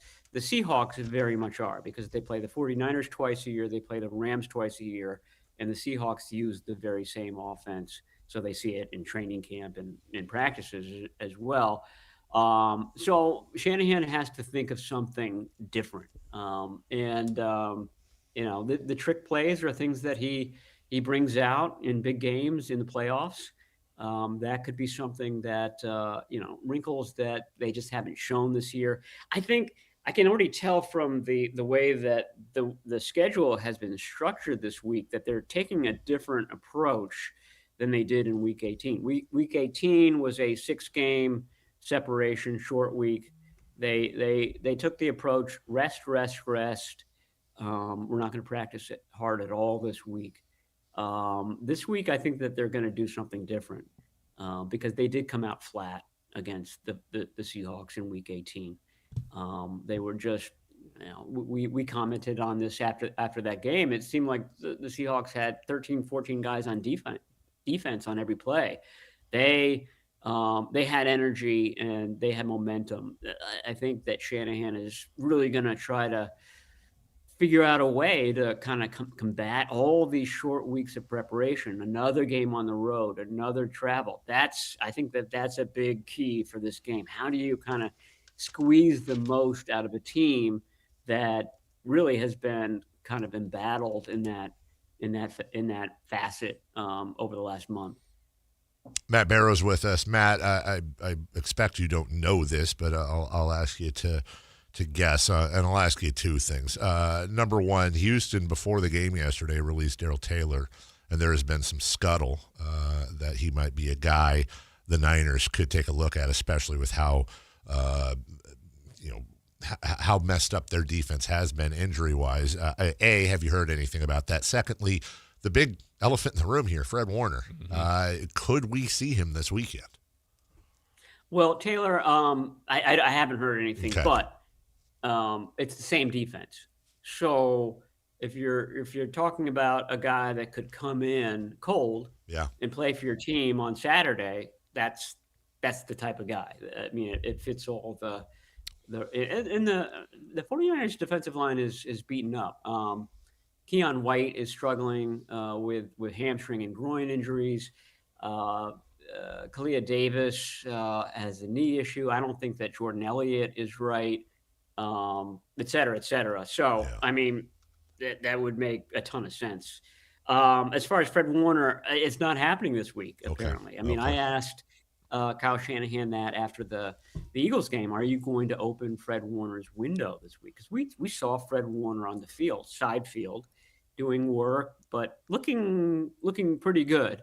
And I know, and I don't even have to ask Fred Warner this, but I know in my heart of hearts that he thinks that he's ready to play right now. But they're not going to force it, and they're not going to put him in jeopardy. But I mean, if they somehow win this one, you're going to need a team of horses to keep Fred Warner from playing in the championship game in probably either Chicago or Los Angeles the following week. Matt, I know it's still in its infancy from when this happened to Kittle, but those are time-consuming, hard recoveries to return. He is older, probably still has more football left, but is there any early talk on his plans, the team's plans? Again, I'm not expecting a timetable, but just even the thought of him still playing football again. I mean, no, I haven't heard anything specific. They haven't done the surgery yet. We all saw what happened with Dre Greenlaw when he had an Achilles in the Super Bowl, maybe 3 weeks after Kittle did, and he had trouble getting on the field the whole following season. Yeah. So I don't know. All I know is that the last few weeks, George Kittle has looked like the best tight end in the NFL. And even missing 5.5 games, he was one of the top wide receivers on this team, or top pass catchers on this team. So my point is that it didn't seem like, he was, heading towards the end when the injury happened. Like if that injury had happened to Travis Kelce, you would say, okay, he seemed like he was on his way out. This is probably the death knell for his career. I don't feel that way about George Kittle. And I think he will come back. But, I mean, I don't know. I mean, He's had some troubles with that kind of area of his body, his feet, his ankles, his Achilles. He's worked at that. He's done kind of special exercises and things like that to strengthen it and make sure that he stays on the field. So it's been a bugaboo for his career. Patrick Willis had issues with his feet his entire career and just reached a point where we didn't see it on the field, but behind the scenes, it had reached a point where he couldn't play anymore, and he retired earlier than we thought he would. So that's always something that could happen.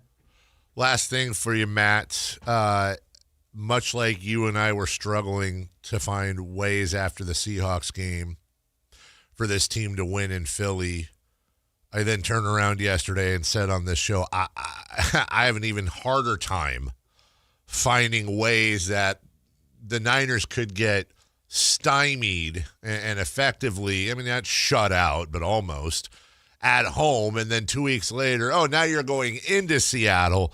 How are you not going to lose? I'm really struggling for reasons. And you know what? It was a listener that texted in and said, you're discounting the presence of Trent Williams in the Eagles game, in the Seattle game coming up, and him missing against Seattle. I thought that was a good point, but I wanted to test that out on you. Yes, and presence is the perfect word to use, too, because he wasn't, 100% Trent Williams. Sure. But his mere presence gives you confidence. He's the first guy off the bus. He's the first guy out of the tunnel. They're doing the bump box thing. I mean, there's a swagger that Trent Williams brings with him. So, yeah, I think having him there, even if he isn't 100%, is a big deal. It's a big question this week. Short week. Yeah. Just traveled almost 6,000 miles on an airplane. Played a full game on a bad hammy, playing on turf. So, I think that's going to be, it's going to be asked today when we go in later and talk to Kyle Shanahan about the injured players. But I think it's going to be a second straight week of, does he play? And if he does play, what percentage of Trent Williams are we getting? But I do agree with the listener, just having 71 in your locker room, and kind of marching onto the field arm in arm with a guy like that is you can't put words on the importance of it. He's the best in the business. Matt Barrows of The Athletic, brought to you by Stockton Honda, at least with us for another week, if not hopefully longer. Matt, much easier time or much easier flight up to Seattle. And hopefully, all you're going to get thrown at you is, the occasional Fish and a Pearl Jam album. So you should be, and a lot of snark and a lot of condescension, if you will. It is Seattle. So. Maybe a caramel macchiato gets thrown at you. Oh, especially if it's iced. Oh, that's cold. Matt, appreciate you, Matt. Have a safe trip. We'll talk to you Monday. All right. Thanks, guys. Talk to you soon. Thank you. It's Matt Barrows of The Athletic, brought to you by Stockton Honda. We'll take a break. Final half hour of the program coming up. Still have Crosstalk Day 2 with Matt and Kayla after. You know what people are saying is the best midday show they ever had yesterday. I've heard that. You were there was a buzz out at the Kings games. Kings games. So we'll talk to them. Celebrity birthdays as well. But next, What's on Deck, brought to you by Trex Decking and Railing, right after this. The Sactown Sports 1140 newsletter right to your email. Get your latest on the Sacramento Kings, Athletics, and Republic FC with the Sactown Sports 1140 newsletter. Visit SactownSports.com to join. Guys, if your energy is low, your strength isn't what it used to be, or your drive feels off, it's not just getting older. For many men, it's low testosterone. At Revive Men's Health Sacramento, you can start with a free T-check, exam, and consultation so you get real answers about your testosterone levels and overall health. And this month only, qualified patients may receive 25% off testosterone replacement therapy. This isn't guesswork or one-size-fits-all treatment.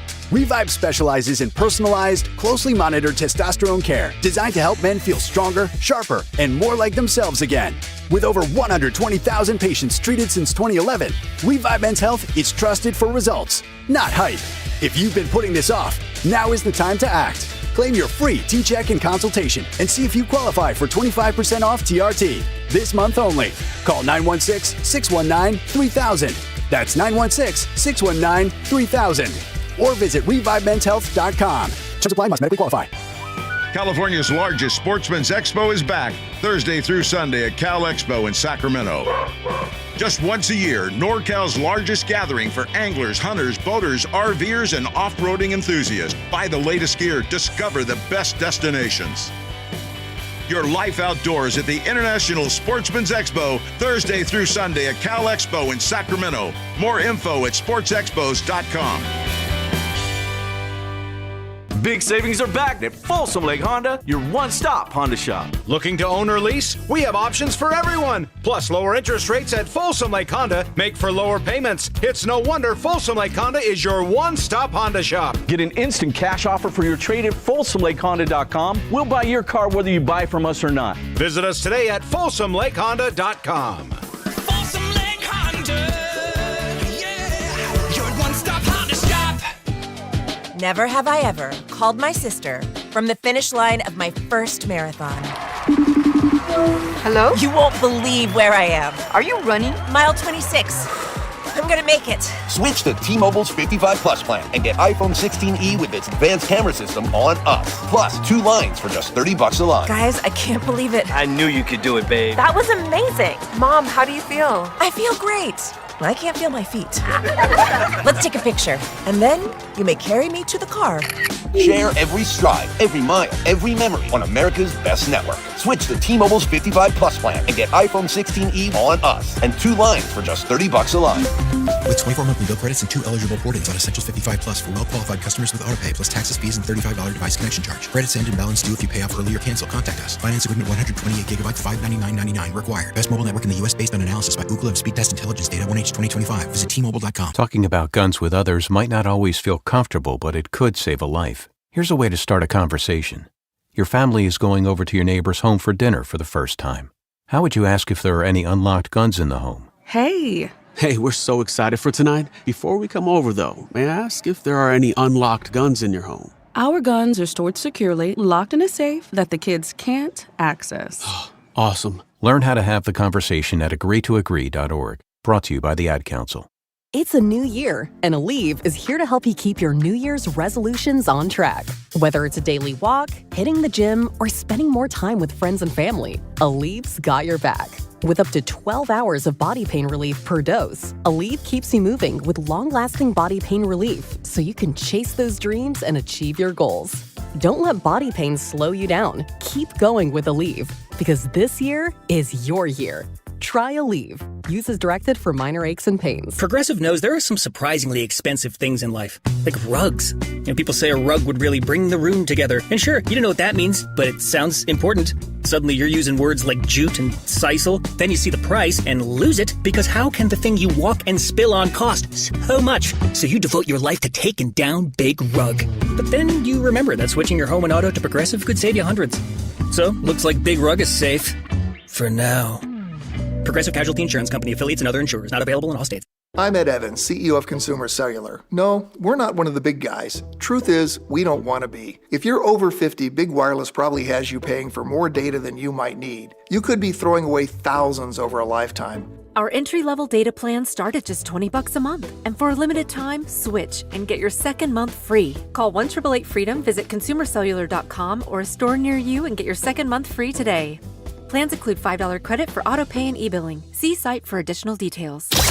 Ladies and gentlemen, this is going to be fun. It's time for What's on Deck. Brought to you by Trex Decking and Railing.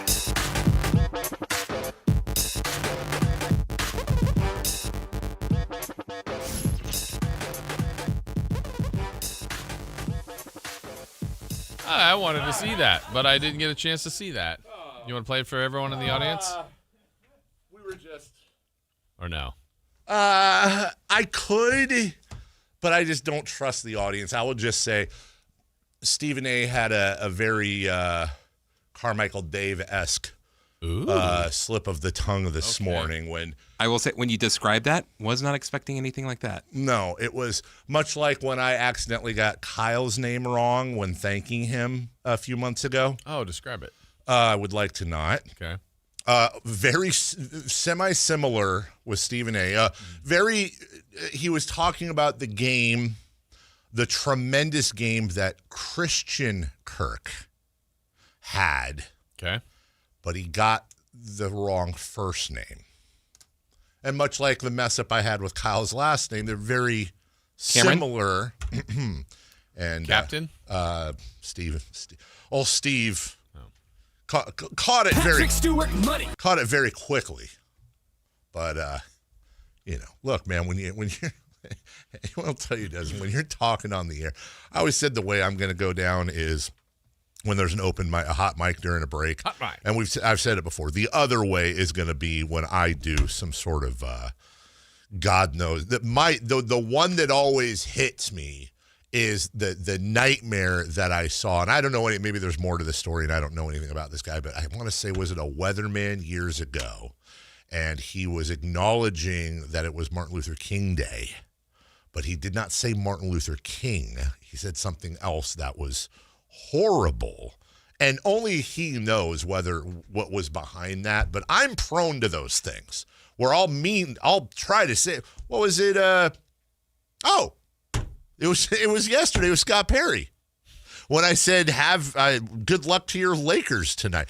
Dave loves L.A. Dave loves it. There's no world, which I mean that, but like I said, it's like the receiver who's thinking about the yardage before he actually catches the ball, and then the ball bounces off his face. Sometimes in this business, you're thinking about the next thing you're going to say before you focus on saying the thing you need to say. And anyways, I don't hate anybody for anything. Also, What's on Tap brought to you by Trex Decking and Railing. First and foremost, we are down to the round of 16. Virtu Trophy. Huddersfield Town hosting Rotherham, as they call them. That's 11 a.m. today on iFollow. Who's favored and by how many? I would say, despite the gutting, terrible, horrific, blood pressure spiking, literal walk-off loss 1-0 last weekend at Stockport. I think Phil Foden's hometown. I think that, in fact, I know the odds makers have Huddersfield Town as the favorites tonight. But, of course, I made the mistake earlier this year with Huddersfield Town supporters of mentioning that they were the underdog in a game they lost. And, don't ever say that again. The amount of people that said it's that type of mentality is part of why they lost. And I was like, no, wait, I'm just... Because everyone does. Yeah, I'm just saying they were under, because they were literal under... No, that's loser talk. Wait, no, I'm not saying they should. I'm just saying they were the betting under... and now anytime they win, some guy will snark at me like, underdogs won today, did they? I'm like, no, they were not the betting fan. That's all I was saying is they were the underdogs. Doesn't matter. So they're playing today. They are the overdogs. And hopefully get a let's go, dog. Nice win before. And don't forget Manchester City going up to Newcastle to take them on in the Carabao Cup first leg. Is there an Old Castle? Second leg? Second leg. Carabao Cup. Do you care about? They call these things, what do they call it? Tin pot trophies. They don't like them. What are you playing for? What the Virtu Cup trophy. Yeah, that's a big deal. Oh, that one's legit. Let me tell you. Yeah. It's big trophy. Wait, wasn't Huddersfield Town in the League Cup? Why are you doing this? What do you mean? Weren't they playing in the League Cup this season? I can't remember. Maybe not. Did they play? We only care about league. I believe they were the underdogs in that game too.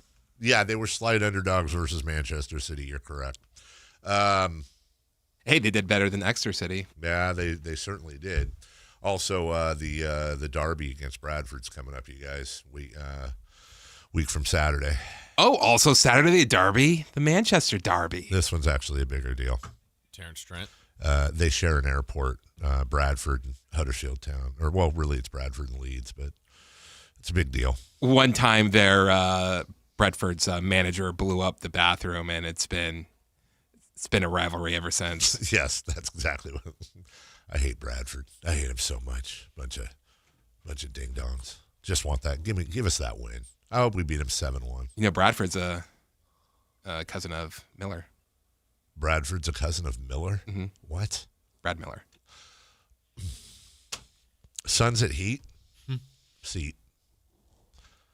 Bulls at Rockets. Blockets? Timberwolves at Bucks.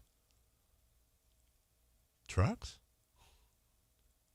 Nuggets at Pelicans.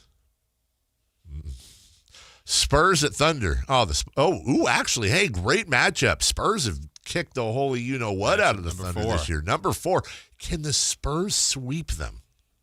Can the Spurs give them... What's the point spread? I don't know. Let's all guess together. As you can see, it's on football right now. I have not looked.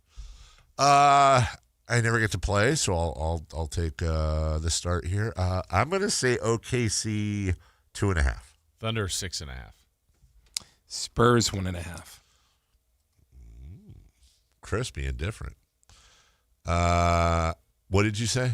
Thunder 6.5. And I said what? 3.5. I said Spurs 1.5. Yeah. OKC is favored by 8.5. Ooh. Wow. All right, well, that's coming up. That's tonight at 5 p.m. on the Peacock. Okay. Yeah. You love those Tuesday 8 p.m. games. Those are great. Yeah. Those are really good. Hawks at Lakers. Okay. Apparently the league loves them. Yeah. They love it. And Blazers at Warriors. But all eyes in the NBA are focused on tomorrow night's clash between the Kings and Knicks. Yep, the whole league. Everybody's shutting down for that one. The return of Mike Brown. And the rather nice ovation we all think he's going to get. Spurs, Thunder. This time, it's for real. During the Matt Barrows interview, I actually, I don't know if you, there was one point I asked you, I showed you a note, basically like, hey, did you ask? Because I was completely tuned out of the interview for about 20 seconds. I don't know if you caught that or not, but we have ESPN on, and one of the channels is Pat McAfee, and he had a tweet up that was Aaron Rodgers saying on the show, I think 20 years is enough to get to finish with Pittsburgh. I think I'm done. And so I was furiously looking for the tweet. And and was going to actually break into the interview and report that Aaron Rodgers has effectively announced his retirement. I couldn't find the tweet, even though I'm looking at the tweet on the Pat McAfee show. But apparently that tweet, I'm guessing, is from the beginning of the season. Yeah. So it's an old tweet he pulled up there and is probably trying to decide. Interesting. Well, I think he might go based on that. But, Rodgers said yesterday he wasn't going to make any emotional decisions. Right. What's your gut feeling again? My gut feeling is he's going to play again. Yeah. It's my gut. Do you think he'll play with Pittsburgh again? Yes. He was very, very, very supportive of Mike Tomlin, and not in the way where it sounds like he was just being a nice guy. Like, it was very much supportive of Mike Tomlin. And here's how he responded to the hot seat rumors. I mean, this league has changed a lot in my 21 years. When you hear a conversation about the Mike Tomlins of the world, Matt LaFleur's of the world, those are just two that kind of I've played for. And when I first got in the league, there wouldn't be conversation about whether those guys were on the hot seat. But the way that the league is covered now, and the way that there's snap decisions and the validity given to the Twitter experts and all the experts on TV now who make it seem like they know what the hell they're talking about. To me, that's an absolute joke. And for either of those two guys to be on the hot seat is really apropos of where we're at as a society and a league, because obviously Matt's done a lot of great things in Green Bay, and we had a lot of success. Mike T has had more success than damn near anybody in the league for the last 19, 20 years. And more than that, though, when you have the right guy and the culture is right, you don't think about making a change. It's not how I would do things and not how the league used to be. Then he was asked something again and gave quite a different answer in response. I've answered that a number of times. I've talked extensively about how I feel about Mike. And I just did in that answer. So thanks. All right. And that's how his media availability charming ended. We'll take a break. When we come back, crosstalk with Matt and Kayla, celebrity birthdays, and we finish out the program just for you guys right here on Sactown Sports. Download the Sactown Sports app. Sacramento sports in your pocket. This is Sactown Sports 1140.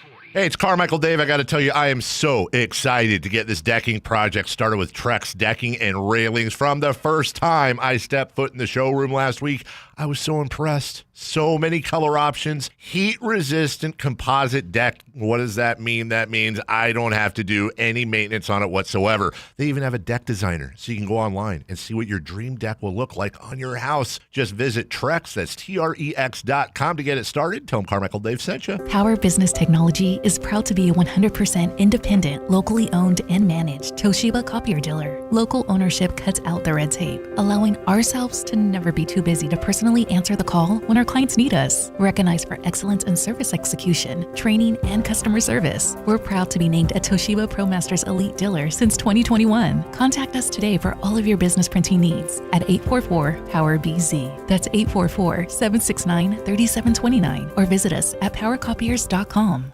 When value matters, Elk Grove Chevrolet delivers. Right now, purchase a 2026 Chevrolet Silverado for $4,500 off. The Silverado 1500 stands out with legendary towing power, a bold new design, and the dependability you expect from Chevy. Visit myelkgrovechevrolet.com for full details. Don't miss your chance to drive the new Chevrolet Silverado. Stop by Elk Grove Chevrolet today and experience quality that goes the distance. At InShape, we have a place for every kind of mover. The Sometimer, the early riser, the after-work grinder, the yogi, lifter, bodybuilder, walker, runner, swimmer, spinner, stretcher, rower, climber, jumper, dancer, boxer, sauna seeker, recoverer. Basically, if you walk, lift, stretch, or sweat, you belong at InShape. So whether it's your first time or your first time in a while, start the year strong and join today at InShape.com. Find a location nearest to you. For over 90 years, Hagen Oaks has partnered with the biggest brands in golf to bring cutting-edge technology to your game. Our one-of-a-kind total game fitting offers a level of experience and precision that is unmatched. From driver to putter, footwear to golf balls, our TrackMan-powered performance studios, 3D footwear scanner, and Ping's Ballnamic ball fitting kiosk ensure every piece of your gear is tailored to your swing. Trust the experts at the Hagen Oaks Golf Super Shop. Total game fitting starts here. You ever notice how the other guys scream about massive discounts on their Dodge, Chrysler, or Jeep Ram vehicles? Then you get to the fine print and boom, another $5,200 in mandatory ads. At Hoblet, we don't insult your intelligence. The price you see is the price you pay. No mystery add-ons, no bait and switch, no gotcha when you sit down to buy. Hoblet, family owned for 77 years. Transparency, straightforward pricing. Buy it right, buy it at Hoblet. Come check out Capital Casino, Sacramento's #1 poker room with the most variety of table games in the region in a safe and friendly environment. Plenty of well-lit parking available, conveniently located in downtown Sacramento. And remember, Capital Casino has the best food, the best service, and the best action. 411 North 16th Street in downtown Sacramento. For more information, log on to capital-casino.com, and please gamble responsibly. 1-800-GAMBLER. It's time for the news of the day. The latest headlines, the biggest stories, hard-hitting analysis. Yeah, this is none of those things. And now, here's Carmichael Dave and Jason Ross. Yeah. All right. Hey. Oh, Matt, you got a little plug too? I am a little plug. That's personal. I did actually pitch our VP of programming about an hour ago on sending out a note. 2 notes. One was we have a bathroom up here. Well, we have 2, little boys and little girls. And to be fair, I made this same error originally when we got to this building, because in the boys' bathroom, there's a stall and there's a toilet and there's a sink, but it's very small. And so I took that as it is a multi-purpose bathroom. It's a 2-person bathroom. And then I was informed shortly after that. Oh, is it not?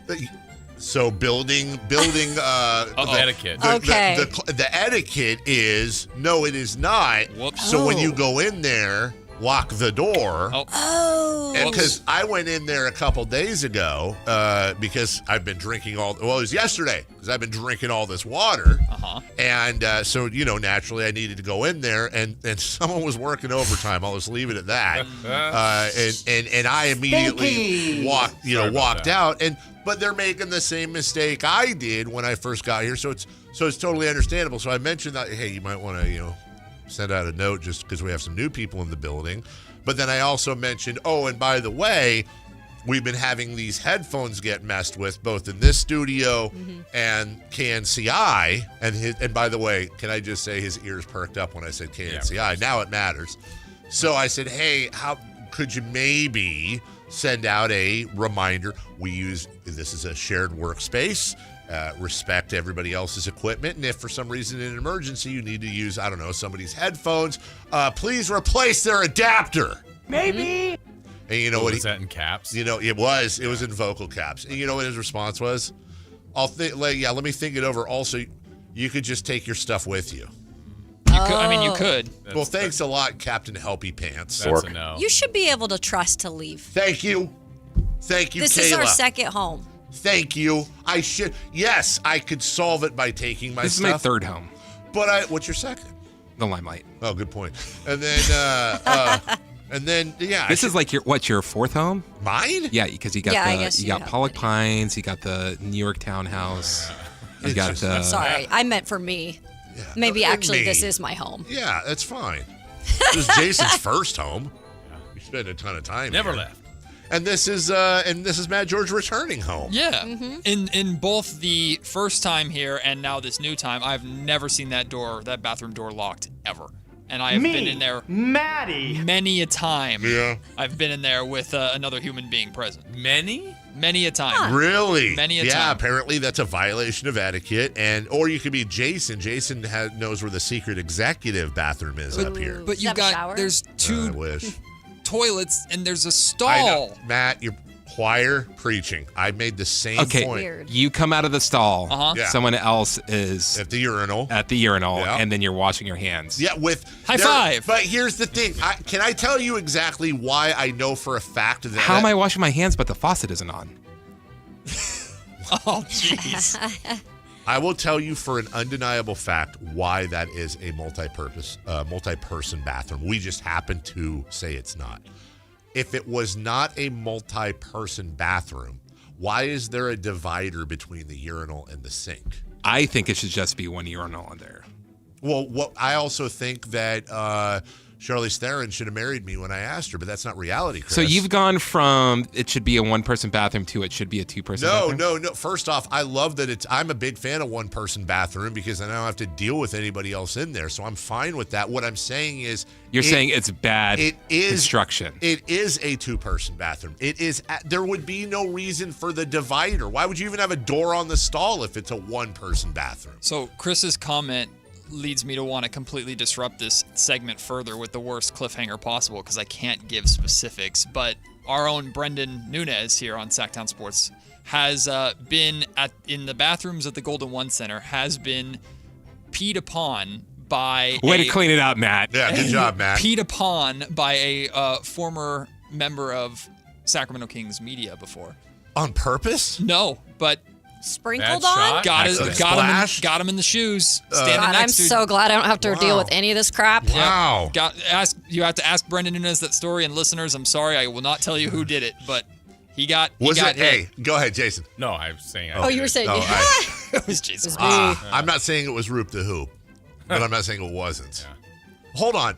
Just a bad shot. So it was sprinkles? your I don't know. He just says. Oh, I see what you're saying. We're shoulder to shoulder, right? Yeah, I see what you're saying. And that's off target. No, I heard there is some sort of barrier in between that might have redirected the stream. But why was he even hitting the barrier? This was also early Brendan. Like, Brendan had just barely started, and so he was a little scared, Brendan. And he comes walking just out of potty training? Just out of potty training.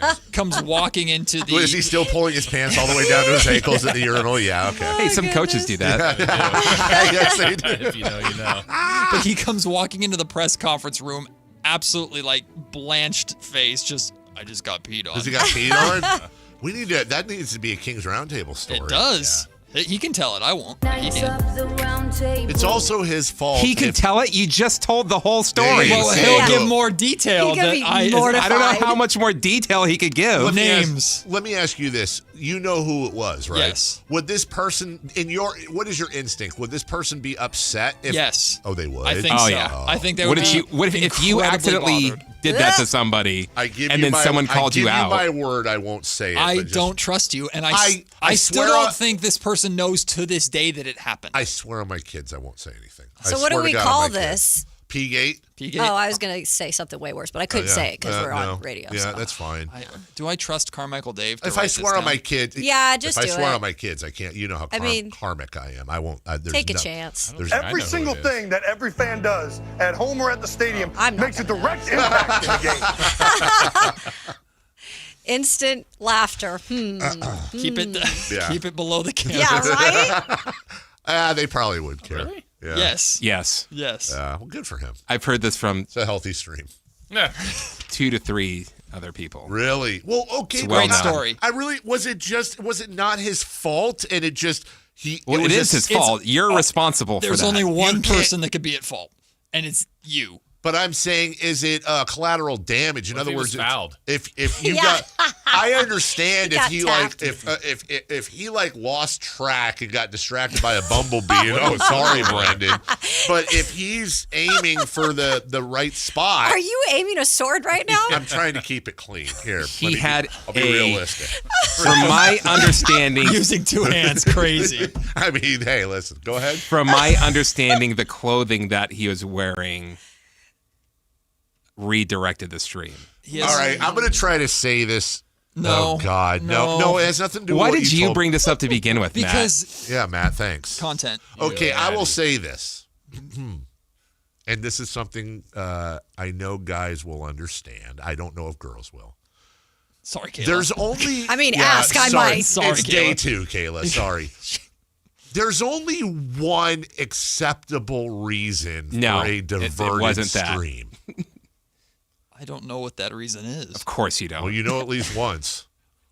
It's not that hard to figure out if you're a man or a female at this question. Okay, so you Come on, you understand dude. what? Okay, I've grown up with males. All right. I've worked with males. Did you ever see Me, Myself, and Irene? Okay, Yes. Okay, so that. Yes.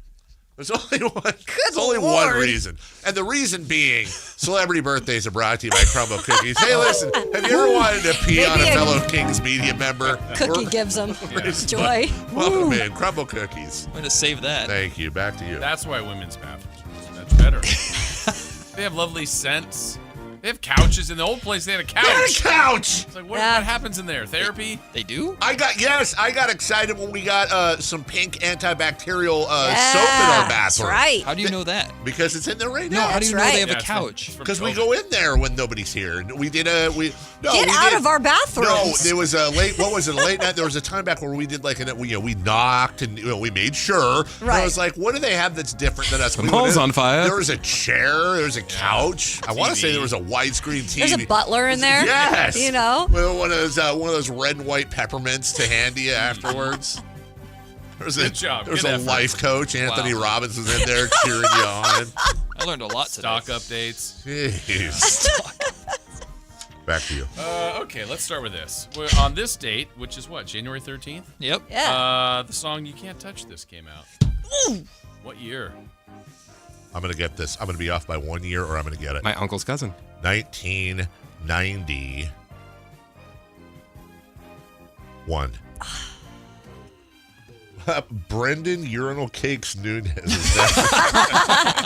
Also, a very good question from the chat. Do we happen to remember? Did the Kings win that game? Oh, I have no idea. Because that matters. I'll go with no. I would say no. I'm pretty guessing safe to say no. I would say if they won, though, we may need Brendan to make some sacrifices. 1990, Jason. It's 90 or 91. Can I not say either of those? You can say both. can. Oh, okay, 91. Yeah. 91. Stream Beam. Stream beams. What did you say, 90? 90. Yeah. We have a correct answer. It goes to Matt George. Oh, researching. This is the best, easiest Researching. game ever. Okay. Or happy birthday today to Orlando Bloom. He's got this. No, let Matt do this. Yeah, Matt. I should. Let's get out of the way. 100% know Really like this. Harry Potter. Yeah, I'm say gonna it, go. nerd. Use the force, Gandalf. I'm gonna go 44. Dork. I'll say 45. 46. 42. Oh, I got to be different. Could have said 47. It was right Kayla's there. closest, 49. For no way. 49? No way my elf is that Oh, old. well, I'm He's that old, I'm a Lord of Matt. the Rings fan. It's I don't know. Legolas, man. Come on. Can we clip that? No way my elf is that old. Happy birthday to Julia Louis-Dreyfus. Oh, I love her. Beep. JLD is Arrested Development. Is she in another show? 64. Can't think of one. Oh, she's on Curb Your Enthusiasm. Oh, you're right. Isn't she also like a billionaire heiress too? 66. 63. I think she's 68. We have a tie between Dave and Matt, 65. Nice. Okay. We can share it. Let's see. Let's go Patrick Dempsey. Ooh. McDreamy. Oh. Dreamy, baby. No, he's Lucas. On what? Oh, in Lucas. Yeah. In Lucas. in Lucas. Yeah. Long time ago. Patrick Dempsey is 64. 60. He's in Lord of the Rings 7. 66. 60? 58. We have a correct answer, and it goes to Kayla. Wow. 60. Well done. God, he's already 62. That's crazy. There's some guy Where's that time keeps going? texting us in all caps all day saying there were fireworks and disrespect between you guys and Alan Stiles in the God. process. Alan was mean as hell. to Was us. he? Yeah. I think Alan was just First in a- day? in a mood. Yeah. Wow. Well, I don't he think generally is. He has a short temper. Got his you. ass. Thank Oh, you. that's terrible. Was it? Yes. The high five or the joke? The high five. Yeah, we did kind of palm each other. Come on. I didn't like that. Hello. at all. That was- Okay. You know what that I didn't was? With like all that the at all. talk today I know, about right? the urinal, we don't. You know, I'm going to give a sports comp to that high five. Tiger Woods and his caddy after any great shot. Wasn't that good? There's a compilation. Those are the worst high fives ever. Oh my gosh. Matt and Kayla have everything coming up. The most listened to, the most watched show on this entire station yesterday, and it was only day one. They better double it today, or yes, grass. For Jason, Chris, and Matt, trouble. Matt Barrows, I'm Dave. See you tomorrow. Light the beam. Bye now. Visit SactownSports.com and join the Sactown Sports 1140 newsletter. This is the story of the one. As a safety manager at a manufacturing